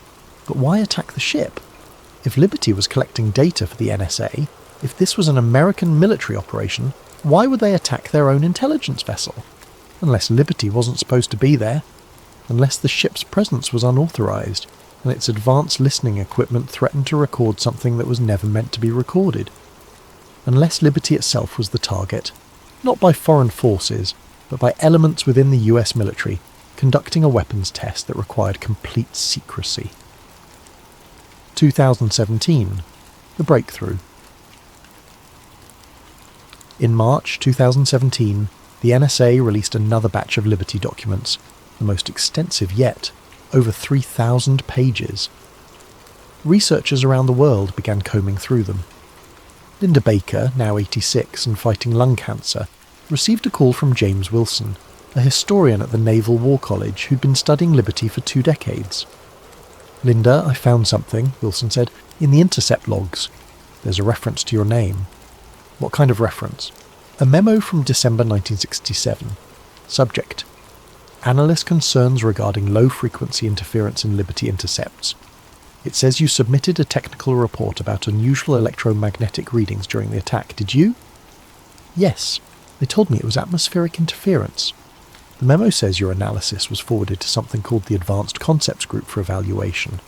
That group reported directly to the NSA director. Whatever you found, Linda, it went to the very top." Baker felt a chill. "What else does it say?" "That your findings were consistent with expected technical signatures of active countermeasure systems." "Linda, they knew. They knew what you'd found, and they buried it." "Can you send me that memo?" "Already did. Check your email." Baker opened her laptop with shaking hands. The memo appeared on screen, typed on NSA letterhead, signed by an assistant director whose name had been redacted. One sentence leaped out at her. Analyst Baker's detection of 7.83 Hz modulation during combat operations confirmed successful field implementation of Project CW 12/7 parameters. Successful field implementation? They'd tested their radar spoofing technology using Liberty as an unwitting target, used it to make the ship appear and disappear on radar screens, creating confusion, creating plausible deniability for an attack that would destroy the evidence of the test itself. 34 Americans had died to protect a secret weapons program. But who had conducted the actual attack? Foreign forces used as unwitting proxies, unmarked US aircraft and vessels, mercenaries hired through intelligence cutouts. The memo didn't say. Perhaps that was the final layer of the secret, ensuring that even if the truth about sine wave emerged, no one could definitively prove who had pulled the triggers. Baker stared at the screen for a long time, then she picked up the phone and called someone she thought she'd never contact again. Act 4. The recording. 2025, 8 years later, Washington, D.C. Evan Carter was 34 years old and tired of writing about budget hearings and committee appointments for the Washington political blog that employed him. He'd gone into journalism to expose corruption, to hold power accountable. Instead, he spent his days rewriting press releases and attending briefings where nobody said anything real. Then a package arrived at his office with no return address, postmarked from Newport News, Virginia, home to the largest naval shipyard on the East Coast. Inside was a reel-to-reel tape in a waterproof bag, labelled in faded ink, Cyan Wave Intercept 6867. Also inside, a typed note on yellowed paper. "Mr. Carter, you don't know me, but I know your work. This recording was made aboard USS Liberty during the attack on June 8th, 1967. I was told to destroy it. I couldn't. Before I die, someone should hear what really happened that day. Listen carefully. Look for Cyan Wave. They're still using it. MR." Carter's first instinct was to throw it away. Anonymous packages, conspiracy theories about 50-year-old incidents. This was exactly the kind of rabbit hole that destroyed journalists' credibility. But curiosity won. He took the tape to an audio restoration specialist in Baltimore who digitized it for $200 and didn't ask questions. That night, Carter sat in his apartment with noise-cancelling headphones and pressed play. For the first minute, nothing but static and distant voices. Then clearer, military radio traffic, terse commands, acknowledgements. Someone was intercepting operational communications in real time. At timestamp 1413, an American voice cut through. "Shadow 7 to Cyan Control. Phase 2 parameters confirmed. Frequency modulation holding at 7.83 Hz. Standing by for sequence initiation." Carter stopped the playback, rewound it, listened again. American voice. American military radio protocol, speaking about a phase sequence moments before the attack began. He kept listening. At 1416, the sound changed. Loud cracks, metallic impacts, screaming. The attack had begun. Through the chaos, another American voice, older, strained. "Cyan Control, this is Liberty Actual. We are under fire. We are a United States vessel. Cease fire! Cease fire!" That voice was familiar. Carter paused the recording and pulled up archival footage of Liberty survivors on YouTube. Commander William McGonigal, the ship's captain, giving testimony before Congress in 1982, the same voice. But according to all historical accounts, McGonigal had been on the bridge, fully exposed, with no radio equipment. He'd communicated through the bridge circuit, which had been destroyed in the first minutes of the attack, so how was he on this recording, speaking on a secure frequency that shouldn't have existed? Carter listened to the entire 75 minutes. The attack unfolded in real time. The aircraft, the torpedo boats, the screams, the chaos. And beneath it all, periodically cutting through, those calm American voices. Maintain visual lock, phase progression nominal, data collection continuing. At timestamp 1528, just before the attacking forces withdrew, one final transmission. Cyan Control to all stations, phase termination in 60 seconds, secure all data collection equipment. Shadow 7, confirm recording status. Recording complete, 73 minutes of continuous sensor data. Phase cancellation maintained throughout engagement. Excellent. Return to station. Operation Cyan Wave is concluded. Then silence. Carter sat in the darkness of his apartment, heart pounding. He just listened to evidence of a classified US military operation targeting one of its own ships. Not mistaken identity, not accidental friendly fire, a test. He needed verification. He needed someone who'd understand the technical implications, someone with intelligence community experience. He thought about that note's warning. They're still using it. Using what? Radar spoofing technology? This Cyan Wave system? Carter spent the next week researching. He found Linda Baker's name in declassified NSA documents about Liberty, one of the analysts who'd reviewed the intercepts. She'd be in her 90s now if she was still alive. A record search found her in Arlington, Virginia, age 94, still alive. He called her number. She answered on the fourth ring. "Mrs. Baker, my name is Evan Carter. I'm a journalist in Washington. I have a recording I think you need to hear." "What kind of recording?" "It's labelled Cyan Wave Intercept, from June 8th, 1967. The line went silent for so long Carter thought she'd hung up. "Come to my house tomorrow," Baker said finally. Come alone, bring the recording. Arlington, Virginia, the next day. Linda Baker's home was a small ranch house in a quiet neighbourhood, the yard immaculately maintained, American flag on the porch. Carter knocked, and she answered immediately, a tiny woman with sharp eyes and hands gnarled by arthritis. "Mr. Carter, come in."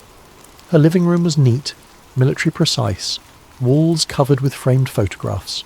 A younger Baker in the 1960s professional attire, posed with colleagues outside Fort Meade. Citations for distinguished service. A shadow box with medals. Carter set up his laptop and played the recording. Baker listened with her eyes closed, hands folded in her lap. When McGonagall's voice came through, "Cyan Control, this is Liberty Actual," her eyes opened sharply. "That's not possible," she whispered. Carter paused the playback. "What's not possible?" "That voice. That's Commander McGonagall. I heard his testimony before Congress. But he couldn't have been transmitting on that frequency. The bridge communications were destroyed. Unless... Unless what?" Baker stood slowly and walked to a bookshelf. She removed a thick photo album and opened it, revealing not photographs but papers, decades-old documents, carefully preserved in plastic sleeves. "I kept copies," she said.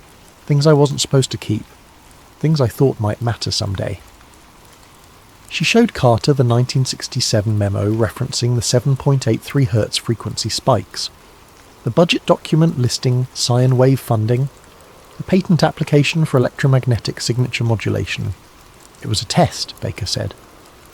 They were testing radar spoofing technology, making ships appear and disappear on radar screens by manipulating extremely low-frequency electromagnetic fields. Liberty's sensors were sophisticated enough to detect it to record it, so they had to eliminate the evidence. By attacking their own ship, by creating a plausible cover story, a regional conflict, mistaken identity, fog of war. The attackers, whoever they actually were, could claim confusion. The US government accepts the explanation to protect its weapons program. 34 dead sailors become classified collateral damage. Carter felt sick. But the recording, McGonagall's voice. How? Two possibilities, Baker said. Either there were two separate communication streams, one real, one for the test control, or the recording itself is partially fabricated. Someone created a comprehensive audio record of the operation for documentation purposes, splicing together real combat recordings with test control transmissions. Who would do that? The NSA, DARPA, the Office of Naval Intelligence. Any agency running a black budget program that needs to document results without creating discoverable evidence. Carter thought about the anonymous note. They're still using it. "Mrs. Baker, if this technology existed in 1967, what would it look like now? 58 years of development?" Baker smiled grimly. "Stealth technology, active radar cancellation, electronic warfare systems that can make fighter jets invisible, ships disappear, missiles appear where they aren't. Every major military on Earth now uses descendants of what they tested that day. Can you prove any of this? Not in a way that would hold up in court, not in a way that would force declassification. The people who ordered it are dead. The paper trail is fragments and redactions. All we have are patterns and implications." Carter gestured at his laptop. "We have this recording." "Do we? Where did it come from? Who sent it? Could be authentic. Could be disinformation designed to surface and be debunked, discrediting everyone who takes it seriously. That's how intelligence agencies protect secrets, not by hiding them, but by surrounding them with so much noise that the truth becomes indistinguishable from paranoia." They sat in silence. "What do I do with this?" Carter asked finally. "What every journalist does. You tell the story. You let people decide what they believe. But understand, if you publish this, you'll be attacked, called a conspiracy theorist. Your credibility will be questioned. Sources will dry up. And if the recording is real, if there really are people still using this technology, they won't be happy that you've exposed it." Carter looked at the old woman across from him, someone who'd kept these secrets for nearly 60 years, waiting for the right moment. "Why didn't you go public? Back in 1967 or any time since?" "Because I wasn't brave enough," Baker said simply, "and because I wasn't sure it would matter. The world had moved on. The technology proliferated. What would exposing it accomplish except my own destruction? Then why help me now? Because I'm 94 years old and dying? Because 34 sailors deserve better than being written off as collateral damage in a mistaken identity incident? And because someone sent you that recording for a reason, maybe it's time for the truth? Act 5. The Modern Implication. 3 months later. Evan Carter published his story in The Atlantic. Operation Cyan Wave. New evidence suggests USS Liberty attack was classified US weapons test. The response was immediate and polarised. Survivors of the Liberty attack and their families praised the article. Military historians debated its implications. Intelligence community veterans appeared on news programmes to denounce it as baseless speculation. The Pentagon declined to comment. Carter received death threats. He also received calls from 3 former NSA analysts who claimed they'd seen similar frequency anomalies in other classified operations from the Cold War era. None would go on record. 2 weeks after publication, Carter received a formal letter from the Office of the Director of National Intelligence requesting he turn over the original recording for authentication analysis. He declined through his lawyer, citing source protection. The story faded from the news cycle after a month. Some things are too old, too buried, too protected by institutional inertia to ever fully surface. But Carter kept digging. He found the patent Linda Baker had mentioned, US Patent 5159703. Method and apparatus for electromagnetic signature modulation. Filed in 1970, granted in 1992. The inventors, Richard Kellerman, Raytheon Advanced Systems, David Morse, DARPA Research Division, and Thomas Chen, Naval Research Laboratory. The patent described using extremely low-frequency electromagnetic pulses to create phase cancellation of radar return signals, making objects invisible to radar detection. Commercial application: stealth technology for military aircraft and naval vessels. The patent cited prior research from 1965 to 1967, but didn't name the project. Carter found academic papers from the 1980s and 90s discussing the Schumann resonance, that's 7.83 Hz frequency, and its potential military applications. Theoretical work on using Earth's natural electromagnetic field as a carrier signal for undetectable communications or radar manipulation. He found a 2003 Defense Advanced Research Project's agency request for proposals. Iron field stabilization, active phase defense systems for next-generation electronic warfare. The technology had never stopped developing. Whatever they tested on Liberty in 1967 had evolved into the cutting edge of modern military technology. The secret had been protected not just to avoid accountability for an attack, but to preserve a strategic advantage that was still relevant today. Arlington National Cemetery, November 2025. On a cold afternoon, 58 years after the attack, the US Navy unveiled a memorial plaque for the USS Liberty at Arlington National Cemetery. A small ceremony, attended by aging survivors, family members, and a handful of Navy officials. Linda Baker attended in a wheelchair, oxygen tank at her side. She watched as a Marine Honor Guard presented the colours, and a Navy chaplain offered prayers for the dead. When the ceremony ended, a man in civilian clothes approached her. Late 50s, grey suit, no identifying credentials. "Mrs. Baker? I'm with the Office of Naval Intelligence, thank you for attending." "Did you know them? The men who died?" "No, ma'am. Before my time, but I wanted to thank you personally." "For what?" "For your service. For your discretion over the years. For helping close an old file." Baker looked at him sharply. "I didn't close anything. The journalist's story is still out there." The man smiled. "Stories fade. Conspiracy theories multiply and discredit themselves. What matters is that the institutional memory remains consistent. Tragic accident. Mistaken identity. Fog of war. Some things are better left under the waterline where they belong." He handed her a business card, blank except for a phone number. "If you ever need anything, Mrs. Baker, the Navy takes care of its own."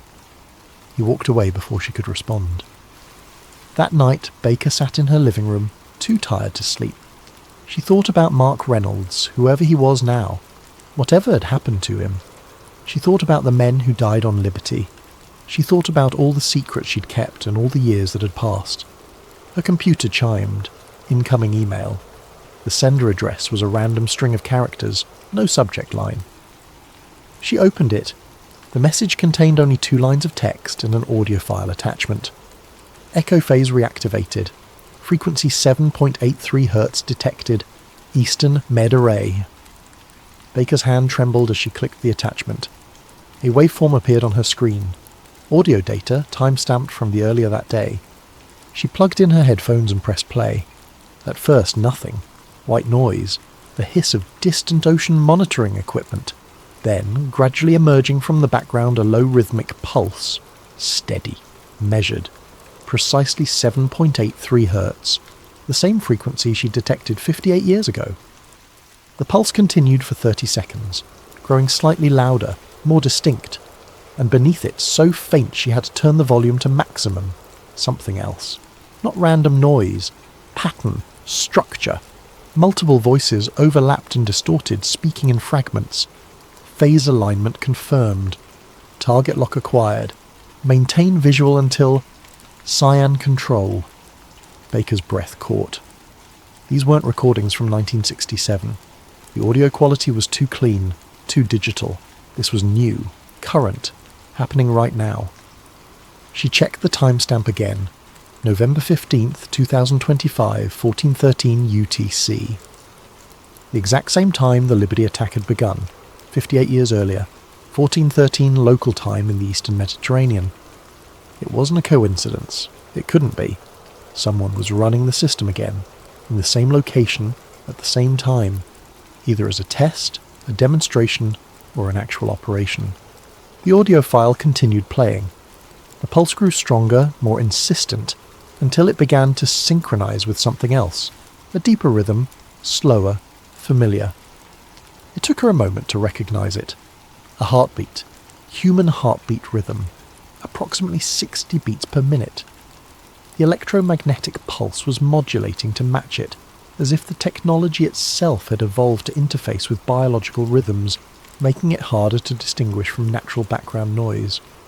The sound built, layering upon itself, electromagnetic pulse, human heartbeat, those fragmented voices, all blending into a single resonant frequency that made Baker's chest feel tight, her own heart seeming to synchronize with the rhythm coming through her headphones.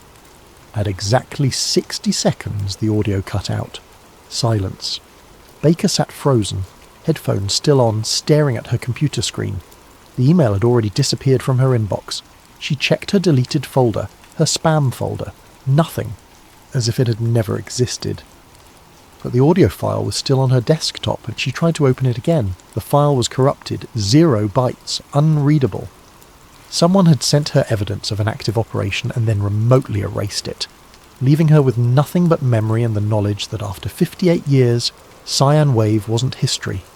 It was still operational, still secret, still being used somewhere in the Eastern Mediterranean at this very moment.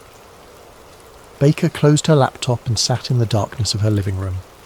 Outside, a cold November wind rattled the windows. The American flag on her porch snapped and rippled. She thought about those 34 sailors, about Mark Reynolds and his stolen tape, about Commander McGonagall standing on that bridge refusing to abandon his post, even as his ship was destroyed around him. She thought about all the secrets she'd kept, all the years of silence and whether any of it had mattered. Her phone sat on the table beside her. She could call Carter, tell him about the email, the audio, the active signal, but what would that accomplish? Another story that would be denied, debunked, dismissed. Or she could do nothing. Let it go. Die with her secrets intact, having spent her whole life in the shadows of classified operations. Baker picked up the phone. She dialed Carter's number. He answered on the second ring. "Mrs. Baker, are you okay? It's almost midnight." "Mr. Carter," she said quietly, "they're running it again. Right now. Same location, same time. I just received proof." "Received from who?" "I don't know. Someone who wants me to know. Or wants to see what I'll do with the information." "Do you still have the proof?" "No. It erased itself, but I heard it, Evan, that frequency, those voices. It's not historical, it's active. Right now. Carter was silent for a moment. What do you want me to do? I want you to keep digging. Keep asking questions. Don't let them bury it for another 58 years. Those men deserve better. The truth deserves better. And you? What will you do? Baker looked at the blank business card from the O&I officer, still sitting on her coffee table. I'm going to make a phone call, she said. I'm going to tell them I know. And then I'm going to sleep better than I have in 58 years. They might... I'm 94 years old and dying of cancer, Evan. What are they going to do? The only power they have over me is silence. And I'm done being silent. She hung up before he could argue. Baker sat for a long time, holding that blank business card, thinking about consequences and courage and the weight of truth. Finally, at 12:47 a.m, she dialed the number. It rang once. A voice answered. Male, neutral, professional. Yes? This is Linda Baker. Someone wanted me to know that sine wave is still active. I'm calling to tell you that I know. I've always known. And now someone else knows too. Silence on the line then. Mrs. Baker, I think you may be confused. Perhaps. I'm not confused. I was there from the beginning. I saw the frequency data. I kept the documents. And tonight I heard the same pulse, live, from the Eastern Mediterranean. You can deny it, classify it, bury it under 50 more years of secrecy, but you can't stop the truth from eventually surfacing. Another pause. When the voice returned, it was colder. The truth, Mrs. Baker, is complicated. National security requires difficult decisions. Sometimes the greater good demands sacrifice. Tell that to the 34 men who died. Their sacrifice advanced American defensive capabilities that have protected thousands of lives since. Would you undo that? I would have found another way. One that didn't require killing our own sailors. There was no other way. And if you truly believed what you're saying, you would have gone public decades ago. But you didn't. Because you understand the necessity of secrets. Baker closed her eyes. He was right. She'd had 58 years to speak. She'd chosen silence. Until now. You're right, she said softly. I should have spoken sooner. But I can end my life having finally told the truth. Sine wave happened.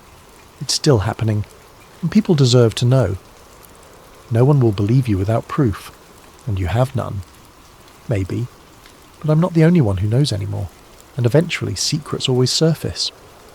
Good night, Mrs. Baker. Thank you for your service. The line went dead. Baker set down the phone and exhaled slowly. Her heart was racing. She felt more alive than she had in years. She'd done it. Finally, after all this time, she'd confronted the people who'd buried the truth for 6 decades. Outside, a car started somewhere on her street. Engine noise, headlights briefly washing across her windows, then darkness again. If they were watching, let them watch. She'd said what needed to be said. Baker went to bed and slept deeply for the first time in 58 years. Epilogue. 6 months later, May 2026. Linda Baker died peacefully in her sleep on May 3rd, 2026 at the age of 94. Her obituary in the Washington Post mentioned her distinguished career at the National Security Agency and her contributions to signals intelligence during the Cold War. It did not mention USS Liberty or Sine Wave. Evan Carter attended her funeral in Arlington. A military honor guard was present. Several elderly former NSA colleagues paid their respects. The ONI officer in the grey suit stood in the back, watching. After the service, Carter found a manila envelope on his car windshield, secured under the wiper blade. Inside, a USB drive and a handwritten note in Linda Baker's shaky script, dated 2 weeks before her death. Mr. Carter, if you're reading this, I'm gone. Enclosed is everything I kept over the years. Documents, audio files, analysis. Use your judgment. Some truths are worth the cost, some aren't. You'll have to decide. But decide honestly. Don't let fear make the choice for you. Those sailors died for a secret. Make sure their deaths meant something. LB. Carter plugged the USB drive into his laptop that night. Hundreds of files. Scanned documents from the 1960s and 70s. audio recordings, technical analyses, Linda Baker's complete archive of everything she'd learned about Operation Cyan Wave. At the bottom of the directory, one video file for Evan.mp4. He clicked it. Linda Baker appeared on screen, sitting in her living room, clearly unwell but sharp-eyed. The timestamp showed it had been recorded 3 days before her death. "Hello, Evan," she said. "If you're watching this, I kept my promise to myself. I died having told the truth. Everything on this drive is real. Cyan Wave existed. It was tested on Liberty. 34 men died to protect it, and it's still being used today. You have a choice now. Publish this and face the consequences, or put it away and let the secret stay buried. I can't tell you what to do. But I can tell you this. Those sailors didn't have a choice. They were sacrificed by people who saw them as expendable. The least we owe them is the truth. Whatever you decide, thank you. Thank you for listening. Thank you for caring. And thank you for giving an old woman the courage to finally do the right thing." She smiled sadly. "Good luck, Evan. The truth is a heavy burden, but it's the only thing worth carrying." The video ended. Carter sat in silence, the weight of decision pressing down on him. Outside, Washington, D.C. hummed with the machinery of government, agencies and institutions and classified programs operating in shadows, protecting secrets that might be vital or might be criminal. He thought about Linda Baker, about Mark Reynolds, about Commander McGonagall and 34 sailors who died in the Mediterranean. He thought about truth and consequences, about secrecy and accountability. Then he opened a new document and began to write. The title appeared, Operation Cyan Wave, The Complete Story. Whether he would publish it, whether the world would ever read it, whether the truth would be more than fragments and implications, that remained uncertain. But at least now someone knew. Someone had listened. Someone was carrying the burden forward, and somewhere in the eastern Mediterranean, at precisely 14:13 local time, a low-frequency pulse cycled through the electromagnetic spectrum at 7.83 Hz, detected by satellites and monitoring stations, part of a system that had never stopped evolving, never stopped operating, never stopped echoing across the decades since that June afternoon in 1967. The sound built, layered with meaning and memory. It matched a human heartbeat. It faded into silence, and the world moved on, carrying its secrets, waiting for the day when truth would surface, not as conspiracy but as history, when those 34 sailors would receive something more than a memorial plaque, waiting for the echoes to finally be heard.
Before we begin, if you're listening on Spotify, leaving a review means the world to us, and if you want, drop a comment letting us know what time it is where you are and where in the world you're tuning in from.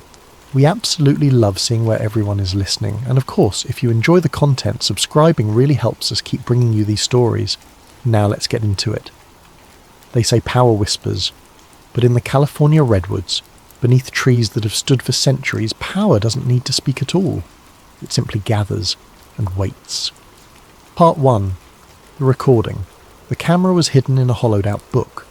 Alex had carried it for 3 miles through the forest, his heart hammering against his ribs like a trapped bird. Every snapped twig beneath his boots felt like a gunshot.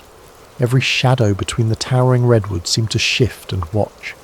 It was mid-July in the year 2000, and Alex Jones had just done something most journalists only fantasized about. He had infiltrated Bohemian Grove. The fence had been easier to climb than expected.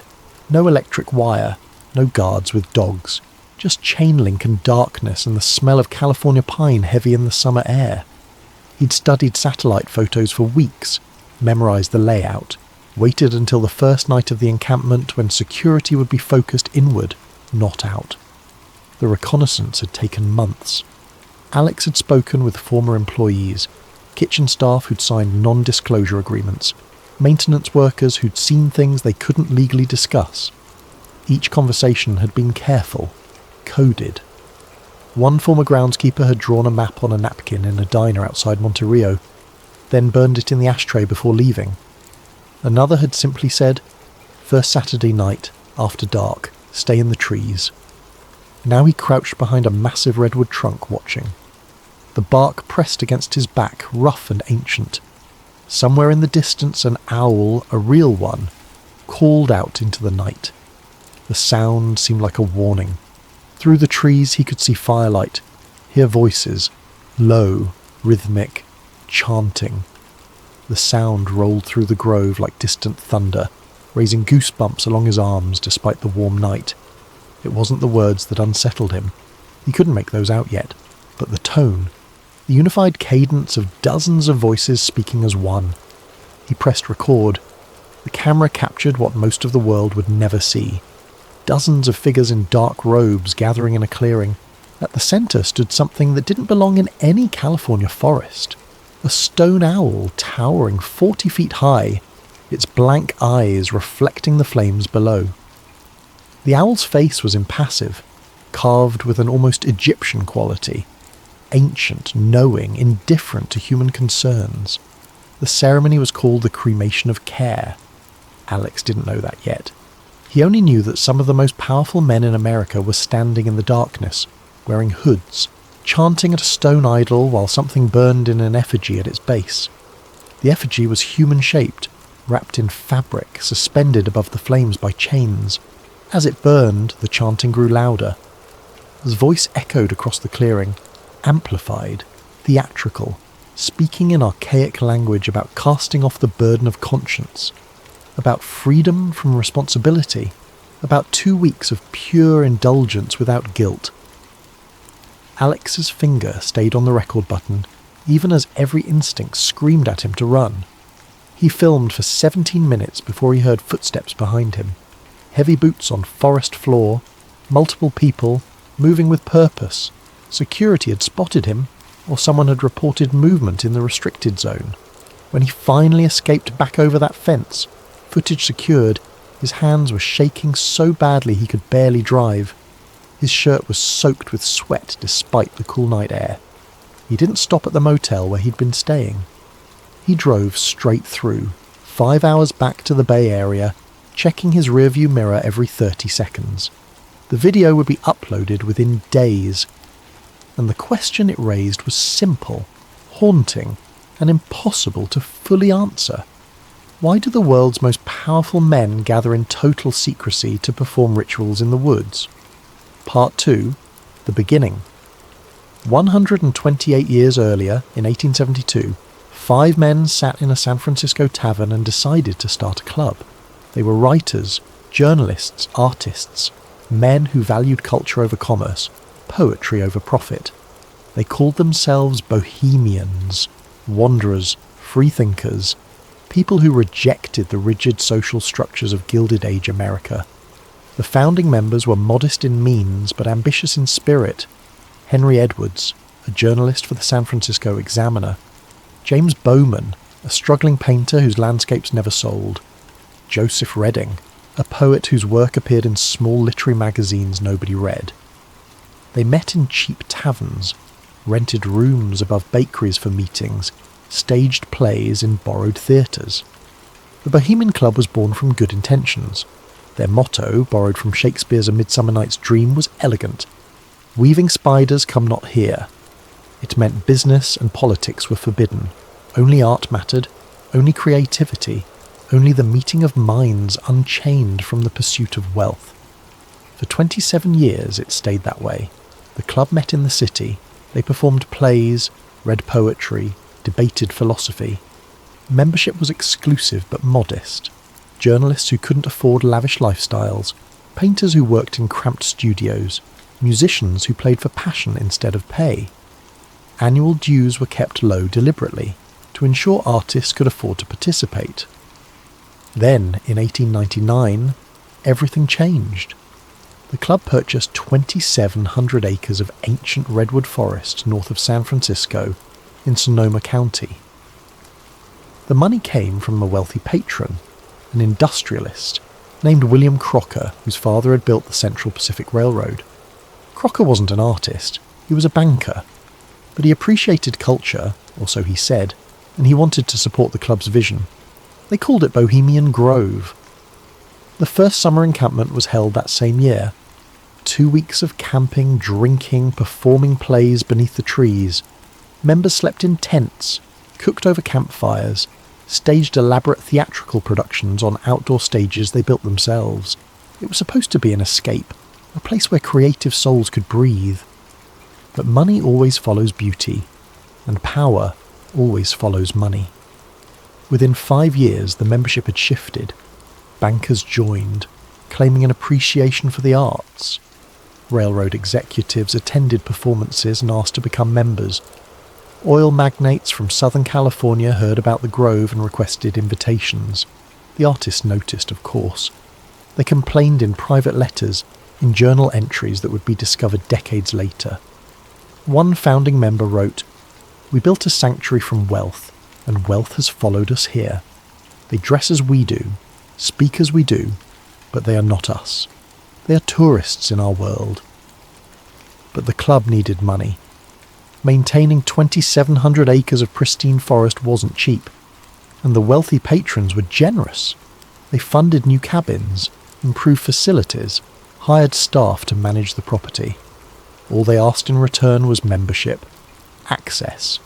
The artists told themselves it would be fine, that the motto still mattered, that business and politics would still be banned. They were wrong. Part 3.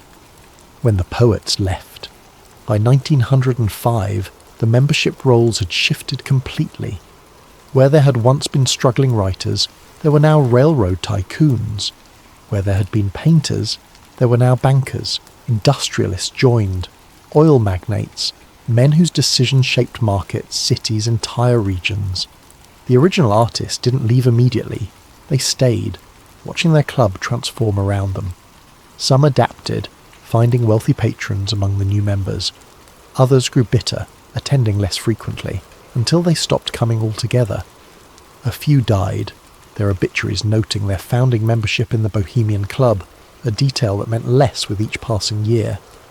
The motto remained the same: "Weaving spiders come not here." But everyone knew it had become a lie. The business deals happened anyway, just quietly. A railroad executive and a mining company owner would take a walk through the forest discussing land rights. A banker and a politician would share drinks by the campfire talking about legislation. No formal contracts were signed at the Grove. That would violate the spirit of the motto. But understandings were reached, handshakes were exchanged, partnerships were formed. By the 1920s, the transformation was complete. Herbert Hoover attended regularly, years before becoming president. He was Secretary of Commerce at the time, and the Grove gave him access to the titans of American industry in an informal setting. Decisions that might take months of official meetings in Washington could be sketched out over a weekend in the Redwoods. Dwight Eisenhower was a regular guest in the 40s and 50s. As Supreme Allied Commander during World War II, he'd become accustomed to making decisions of global consequence. The Grove offered something different, a place to network with the civilian leadership that controlled defence budgets, manufacturing capacity, political support. Richard Nixon came repeatedly throughout his career. He'd first attended in the late 40s, shortly after being elected to Congress. The Grove was where he made the connections that would carry him to the vice presidency, then the presidency, then ultimately to resignation in disgrace. But even after Watergate, even after his political career had ended, he maintained his membership. Ronald Reagan, George Bush Sr., Henry Kissinger, military leaders, intelligence officials, CEOs of companies that controlled more wealth than most nations. The list reads like a shadow government, and perhaps that's exactly what it was. The Bohemian Grove had evolved. It was no longer a retreat for artists. It was a gathering place for the architects of American power. And what happened there? What was discussed? What was decided?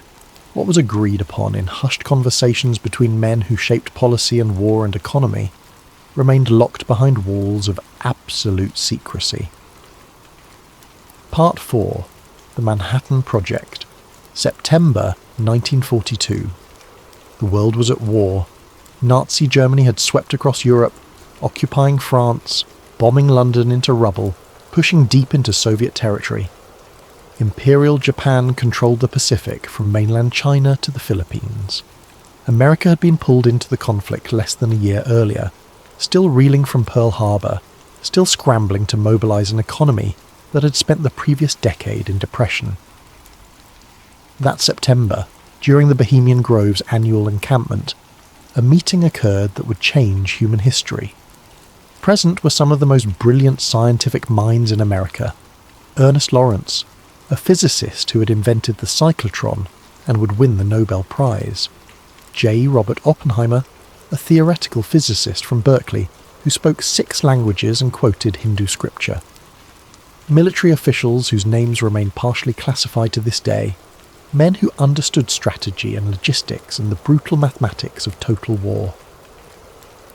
The meeting happened in a camp called Chowder and Marching Society. It wasn't a public gathering, no stage, no audience, no theatrical performance. Just a dozen men in a cabin talking late into the night. They drank scotch. They smoked cigarettes. They discussed the possibility of building a weapon unlike anything the world had ever seen. The physics was theoretical but promising. German scientists had discovered nuclear fission in 1938. Jewish physicists fleeing the Nazis had brought that knowledge to America, along with a terrifying certainty. If they could figure out how to weaponize atomic energy, so could Hitler. The question wasn't whether to build the bomb. The question was how quickly it could be done, and whether America could do it before Germany. No official minutes were recorded, no transcripts exist. But historians have confirmed the meeting happened. Lawrence's personal papers mention the Grove gathering.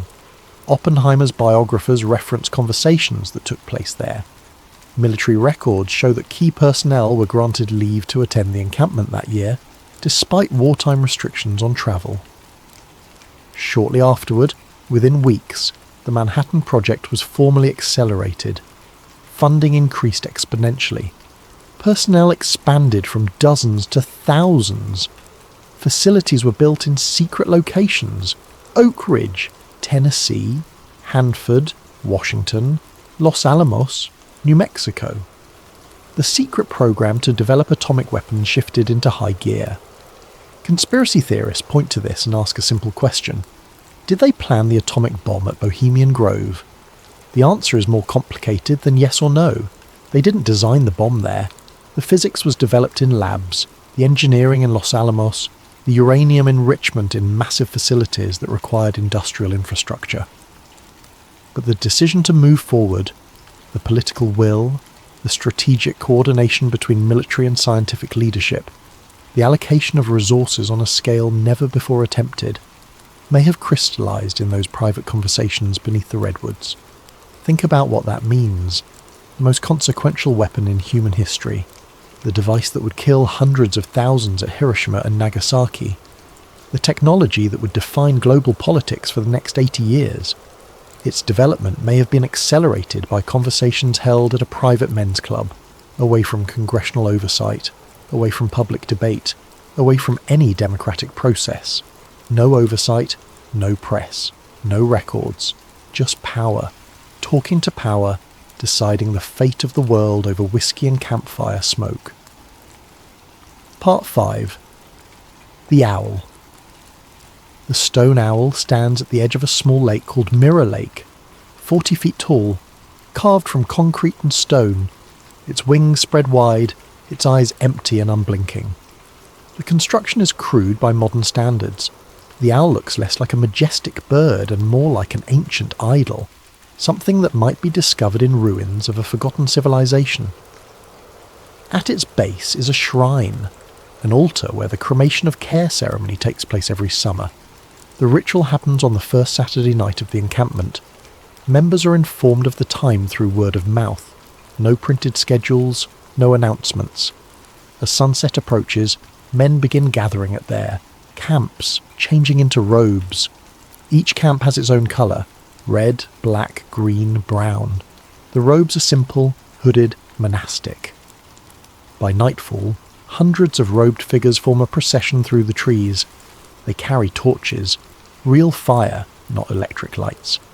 The procession is silent except for the crunch of footsteps on the forest floor and the occasional hoot of an owl in the distance. The path winds through the grove for nearly a mile before reaching Mirror Lake. The owl looms above them, lit from below by carefully positioned floodlights that make it appear even larger, more imposing. The lake reflects everything: the owl, the torches, the gathering crowd, creating the illusion of two ceremonies, one above and one below, mirror images in an ancient rite. When the procession is complete, the ceremony begins.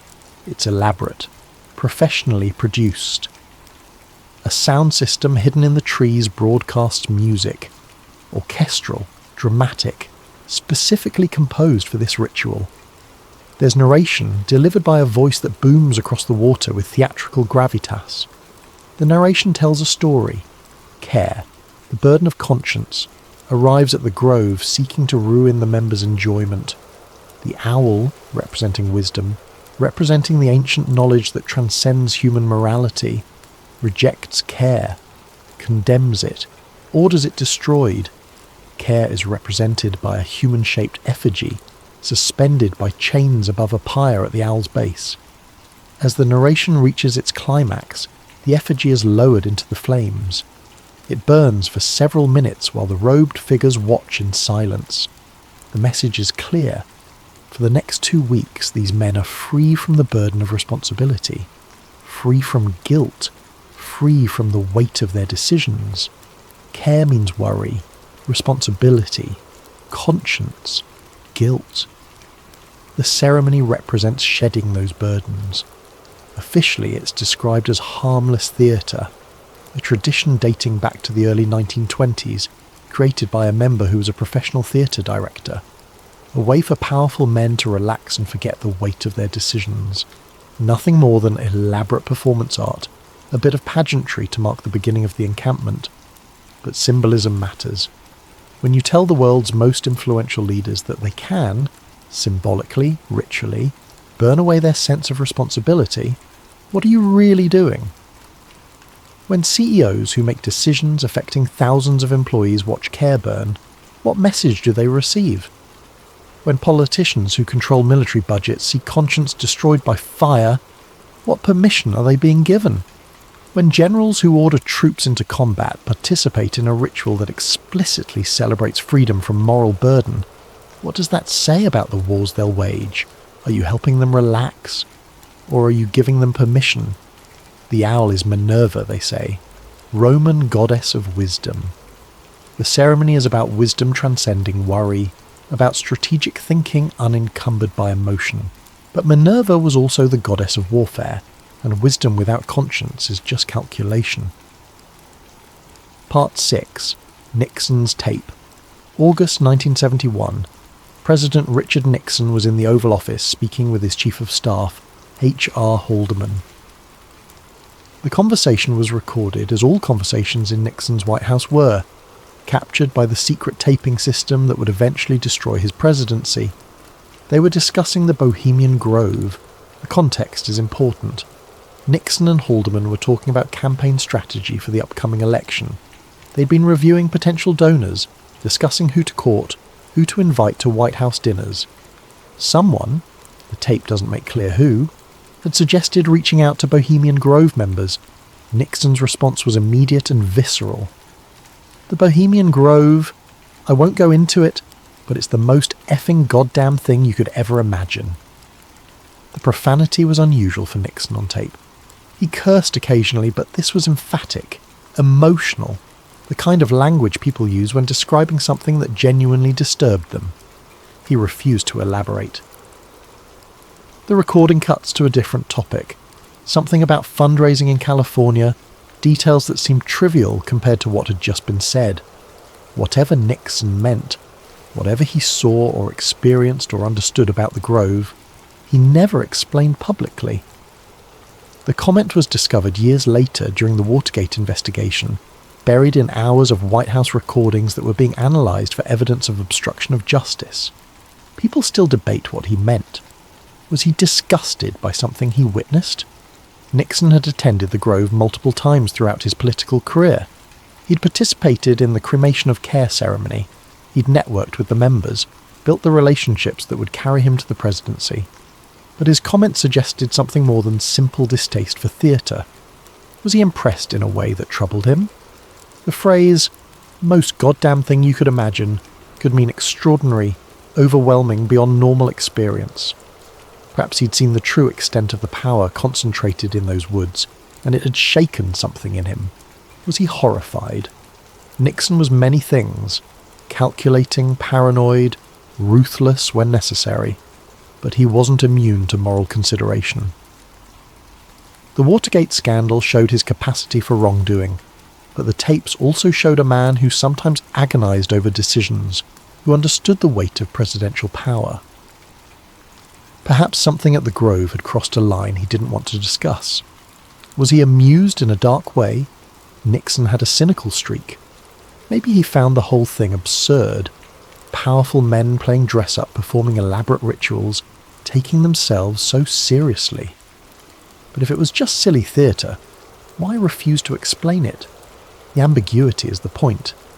If Bohemian Grove was just a social club, just a place where old men dressed up and performed silly rituals, why did the President of the United States refuse to describe it? What was he protecting? Or what was he afraid to reveal? Haldeman, for his part, never elaborated either.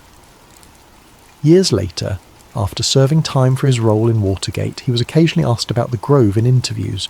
He always deflected, changed the subject, or said simply, "It's a private club, members don't discuss it." But the tape remains. Nixon's voice, recorded without his knowledge, preserved for history. A sitting president in the privacy of the Oval Office, describing something he'd personally witnessed as the most goddamn thing you could imagine, and then refusing to explain what that meant. Part 7. The Rules. Bohemian Grove operates under rules so strict they resemble military classification protocols. The official rulebook is short, just a few pages, but every word is enforced absolutely. Violations lead to immediate expulsion. No appeals, no exceptions. Members who've belonged for decades have been banned for single infractions. No press allowed, ever. Not mainstream media, not independent journalists, not documentary filmmakers. No exceptions. Reporters who've attempted to enter have been detained by private security, sometimes turned over to local law enforcement on trespassing charges. The club's lawyers are aggressive about prosecution. No recording devices, cameras, phones, audio equipment, all banned. Members are expected to surrender electronics at entry, or leave them locked in cars. Some camps conduct electronic sweeps to ensure compliance. The prohibition is taken so seriously that even senior members have been expelled for photographing their own camp areas. No wives or female guests. The Grove is exclusively male. Women are not permitted on the grounds during the encampment, with the exception of a handful of staff members who serve meals and clean cabins. Even female family members of members, daughters, mothers, sisters, are prohibited. The only women allowed are those working in service positions. This rule in particular has generated criticism. Why exclude women entirely? The official explanation is tradition, a preservation of the club's original all-male culture. But critics point out that excluding half the population from a space where policy is discussed and power is consolidated effectively excludes women from certain networks of influence. No public statements. What happens at the Grove stays at the Grove. Members who violate this rule face permanent expulsion. The prohibition extends beyond just talking to press. Members are expected not to discuss Grove matters with anyone, including family members. There are stories of wives who never knew their husbands attended, who discovered the membership only after death, when dealing with estate paperwork. There are accounts of children who grew up unaware their fathers disappeared for 2 weeks every July, told only that it was a business retreat or camping trip. Staff sign non-disclosure agreements that extend for decades. Even after leaving employment, they are legally bound not to discuss what they've seen or heard. The NDAs include substantial financial penalties for violations, amounts large enough to bankrupt most working-class people. Some former staff have reported receiving legal threats years after leaving, when the club suspected they might be considering talking to journalists. A former kitchen worker interviewed anonymously in the late 90s said, "I worked there for 3 summers.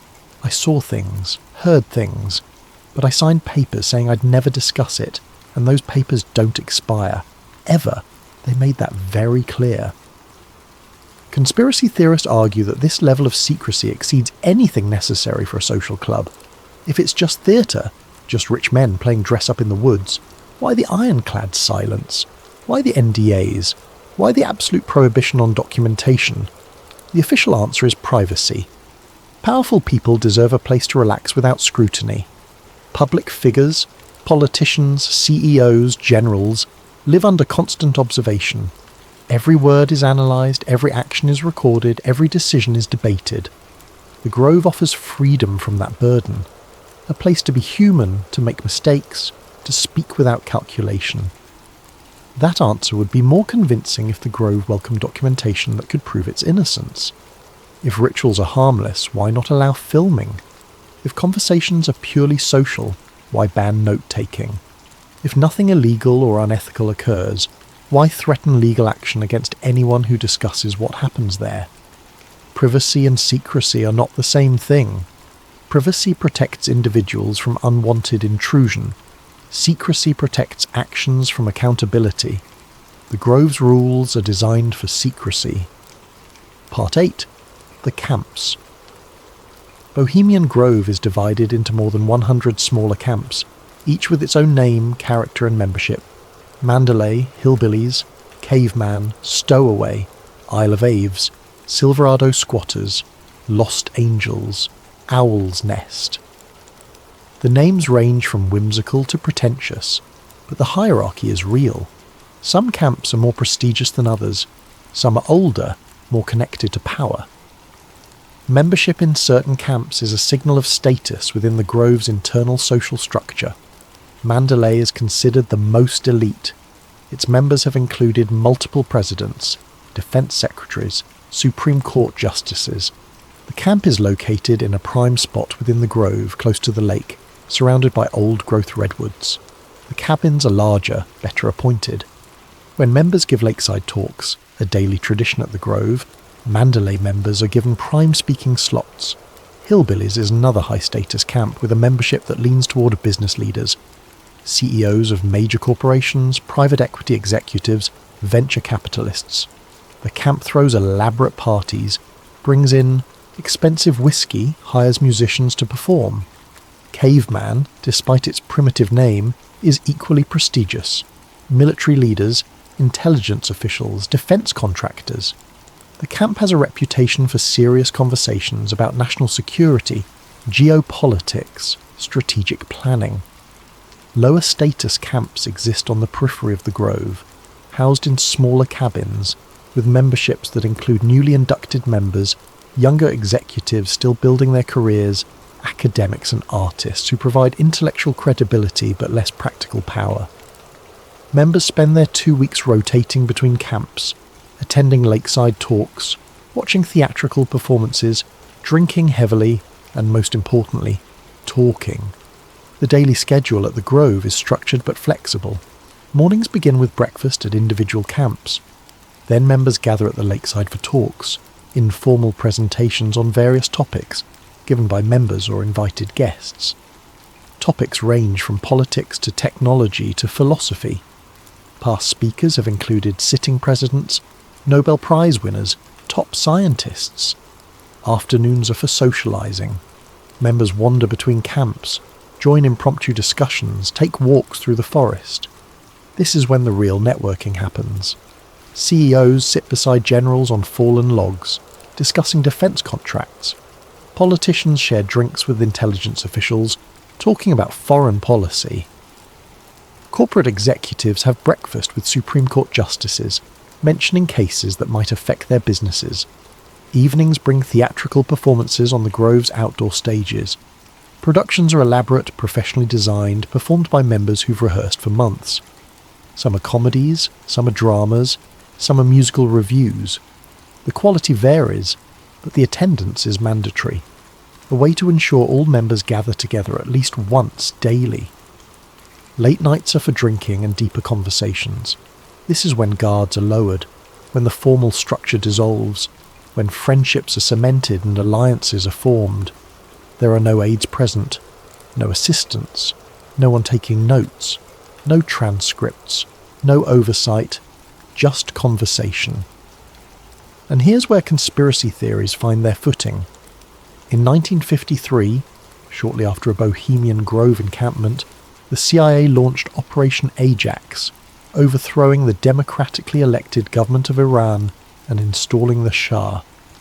Multiple attendees of that summer's Grove gathering were directly involved in planning the coup. Allen Dulles, CIA director, Kermit Roosevelt, the CIA officer who ran the operation on the ground, executives from oil companies that would benefit enormously from Iranian oil concessions. Coincidence? The official story is that Operation Ajax was planned in CIA headquarters, approved through proper channels, executed by trained operatives, and that's true. But the will to proceed, the decision that regime change was acceptable, that democracy could be sacrificed for strategic interests, may have been reinforced by conversations at the Grove. In 1967, energy policy discussions at the Grove preceded major shifts in American oil strategy. Executives from companies that profited enormously from those shifts were present. Within months, federal regulations changed, opening new areas for drilling, reducing environmental restrictions, providing tax benefits for oil production. Coincidence? Policy doesn't change in a vacuum. Someone has to advocate for it, someone has to convince legislators, someone has to coordinate between industry and government. The Grove provided a space for those conversations to happen informally, away from congressional hearings, away from public scrutiny. In 1989, defense contractors who attended the Grove saw their contracts renewed and expanded under the next administration. Many of those contractors had been camping alongside future cabinet members, sharing drinks, discussing the importance of military readiness, arguing for increased defense spending. Coincidence? In 2001, weeks after that summer's Grove encampment, the September 11th attacks occurred. The response, the wars in Afghanistan and Iraq, the expansion of surveillance powers, the increase in defense and intelligence budgets, benefited many Grove members. Was the specific attack foreseeable? No. But the broader policy framework that enabled the response, the prioritization of security over liberty, the willingness to wage preemptive war, had been discussed at the Grove for years. Coincidence? No one can prove coordination. But the proximity, the casual, unrecorded mingling of people who later make decisions that align perfectly, raises questions that are impossible to dismiss entirely. Part 9. The Infiltrators. Alex Jones wasn't the first person to try to expose Bohemian Grove. He was just the first to bring back video. Before him, journalists had attempted to breach the perimeter. Most were caught, detained, and escorted off the property with threats of legal action. A few managed to observe from a distance but saw nothing conclusive. The Grove security was professional, experienced, thorough. In 1989, a team of activists from San Francisco attempted a coordinated infiltration. They planned for months, studying the layout, timing their approach for maximum confusion during the opening ceremony. 3 people made it over the fence.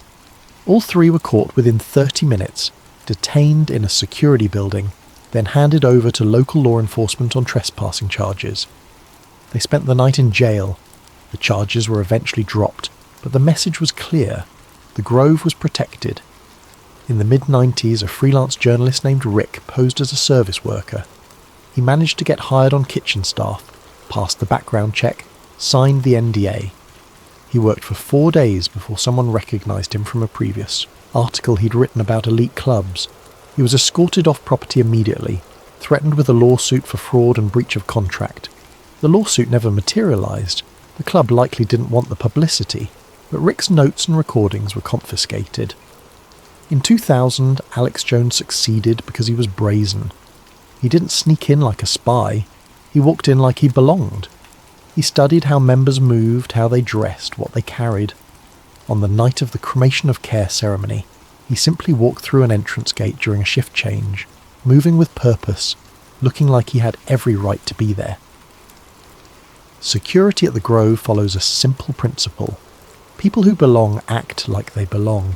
They don't hesitate, don't look around nervously, don't question their right to access. Jones understood this. He wore dark clothing that could pass for staff uniform in dim light. He carried the hollowed-out book casually, like it was a notebook or prop for the ceremony. He moved toward the gathering crowd with confidence. Once in the crowd, he was invisible. Hundreds of robed figures, all anonymous, all focused on the ceremony. He positioned himself at the edge, behind a massive redwood trunk, and filmed for 17 minutes. The footage he captured showed exactly what Grove officials had always described: a theatrical ritual performed in robes, involving a stone owl and a symbolic burning. No human sacrifice, no occult summoning, no illegal activity, just theatre. But the image was undeniably strange. Powerful men in robes, chanting in unison, watching an effigy burn while a voice boomed about destroying care and conscience. The footage went viral when Jones released it, spawning countless conspiracy theories, documentaries, YouTube videos, and the fact that it was kept so secret, despite being just theatre, made people wonder what else might be hidden. British journalist John Ronson also infiltrated the Grove around the same time. He was researching a book about extremists and conspiracy theorists, and he wanted to see the Grove for himself. He attended as a guest of a member, not a full infiltration, but still a rare glimpse inside. His account, published in Them, Adventures with Extremists, was more measured than Jones's. He confirmed the rituals are real, the secrecy is absolute, and the membership includes some of the most powerful people in the world.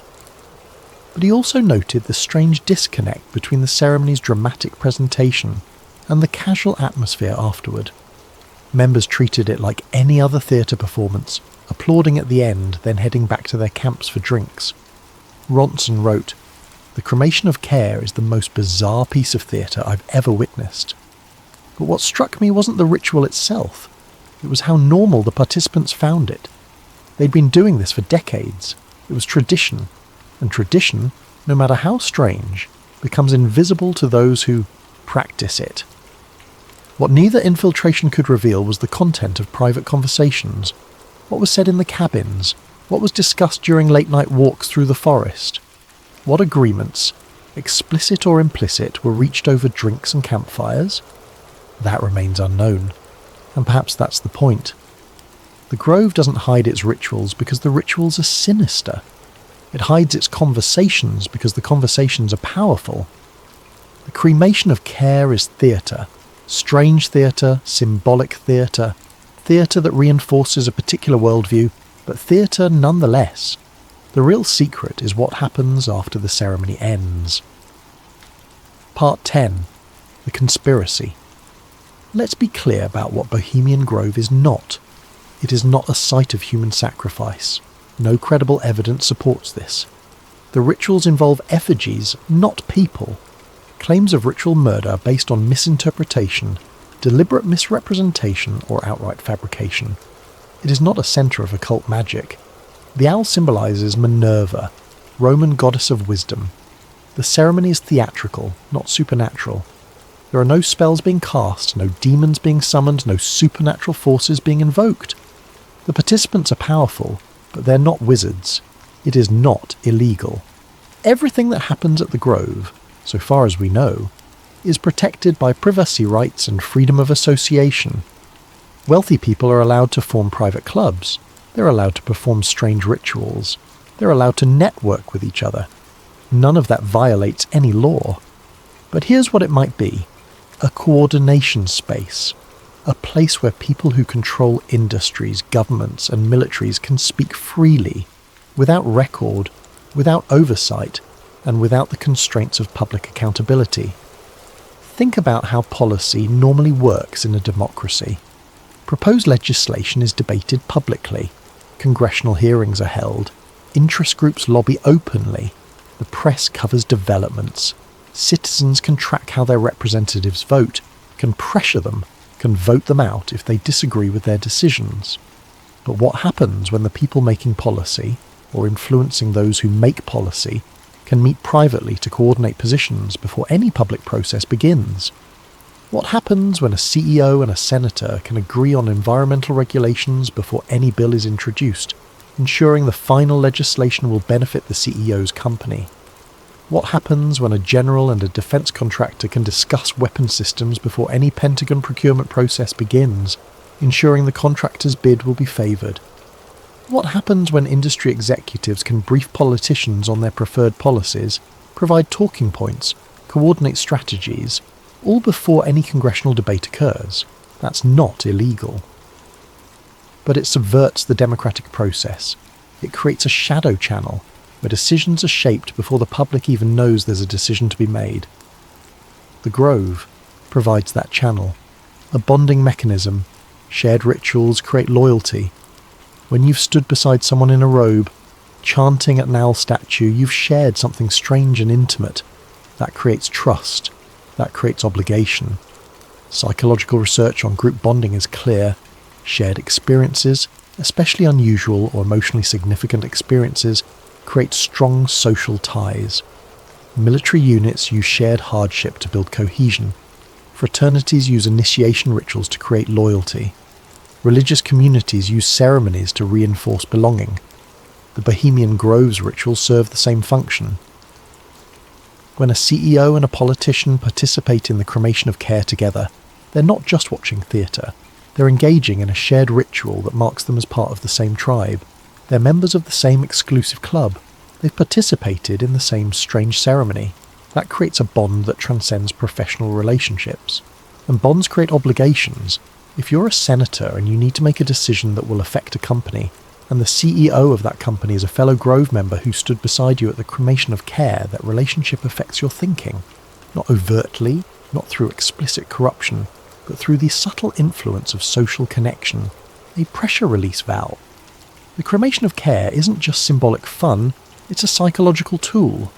It tells participants they can temporarily shed moral weight. And if you're making decisions that affect millions of lives, that kind of psychological permission might be useful. Consider what these men do in their normal lives. CEOs make decisions that result in layoffs, that prioritise shareholders over workers, that externalise environmental costs onto communities. Politicians make decisions that send soldiers to war, that cut social programmes to reduce deficits, that protect certain industries while others struggle. Generals make decisions that result in deaths, enemy deaths, civilian deaths, sometimes the deaths of their own troops.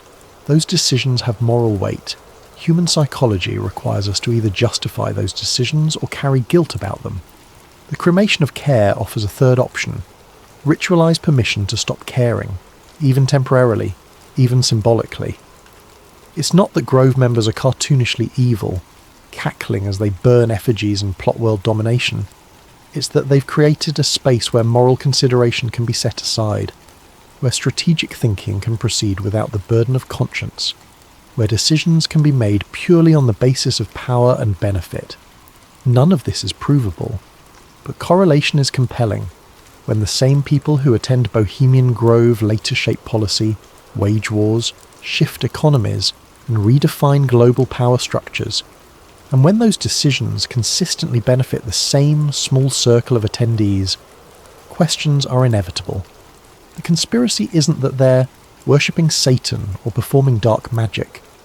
The conspiracy is that they've created a space where power can coordinate without accountability, where relationships can be built that transcend democratic oversight, where decisions can be shaped before the public even knows there's a decision to be made.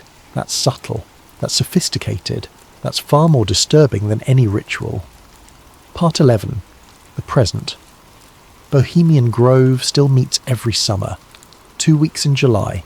Same location, same rituals, same secrecy. The encampment now occurs in the age of social media, satellite imagery, and ubiquitous surveillance technology. Yet somehow it remains largely hidden.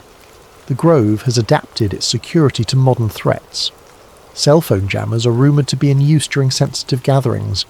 Drone detection systems protect against aerial photography. Digital surveillance of employees and members has intensified. Membership remains exclusive. Waiting lists stretch for years. Entry requires wealth, influence, or both. The initiation fee alone is tens of thousands of dollars, with annual dues to match. For most Americans, that cost is prohibitive. For the members, it's trivial. The demographics have shifted slightly over recent decades. While still overwhelmingly white and exclusively male, the Grove has admitted more tech CEOs, more international business leaders, more financiers from the globalized economy. The old guard, industrialists and politicians, share the camps with newer power brokers, venture capitalists, hedge fund managers, tech entrepreneurs. But the core purpose remains unchanged. Modern technology has made secrecy harder. Satellite imagery shows the layout.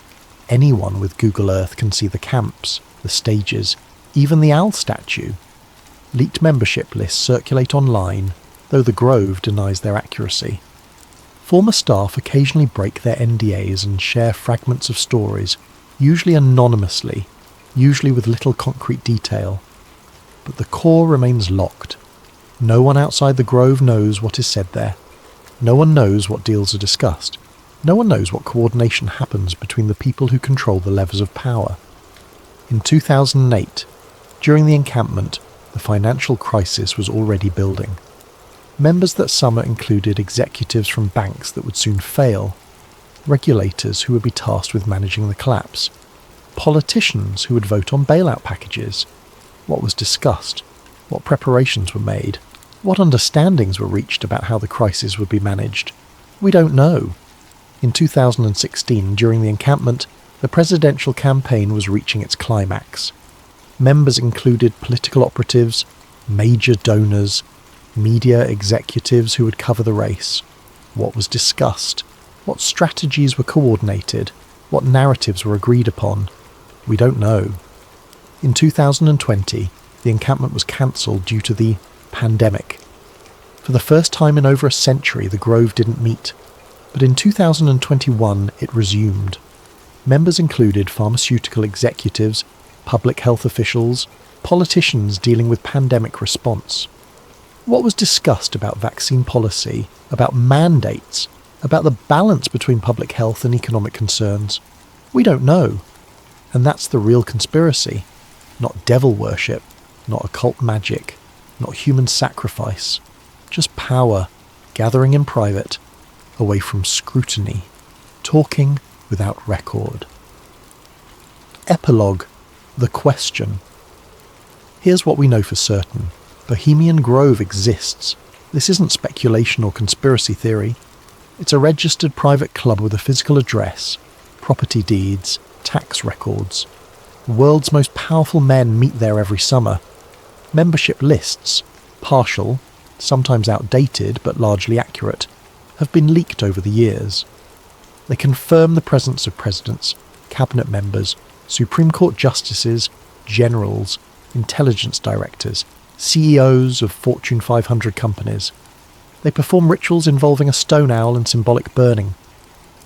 Alex Jones's footage confirmed this. John Ronson's account confirmed this. Even the Grove's official materials acknowledge the cremation of care ceremony. They enforce absolute secrecy. The rules are documented, the NDAs are real. The security is professional and serious. They have done this for over a century.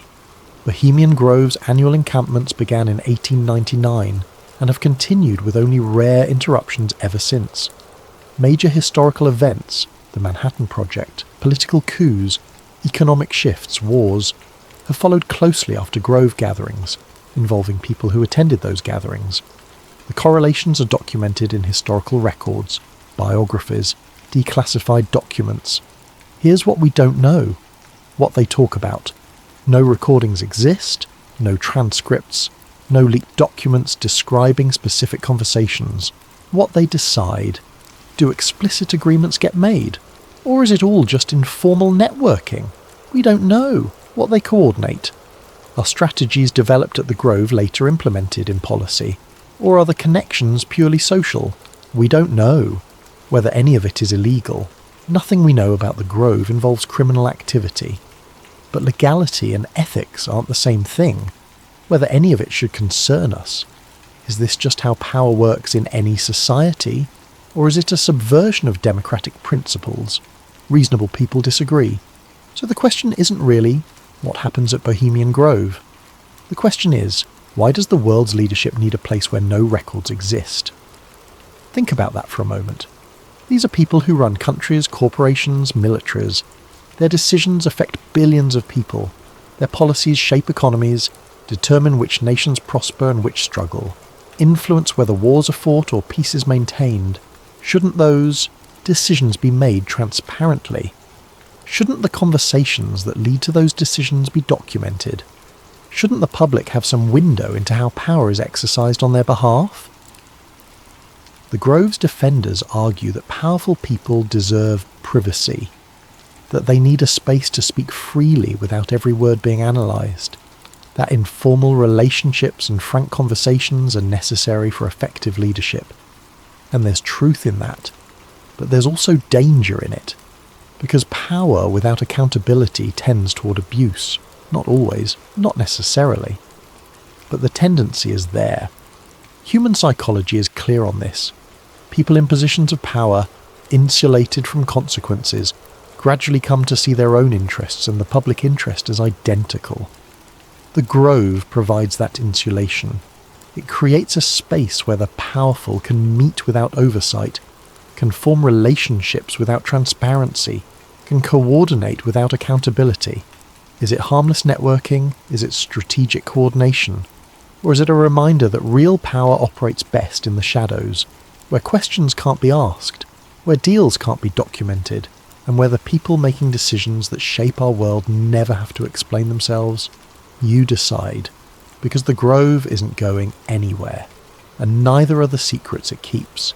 Every July they gather, beneath the redwoods, around the owl, away from the world, and we're left outside watching shadows, asking questions, piecing together fragments of truth. Maybe that's exactly how they want it.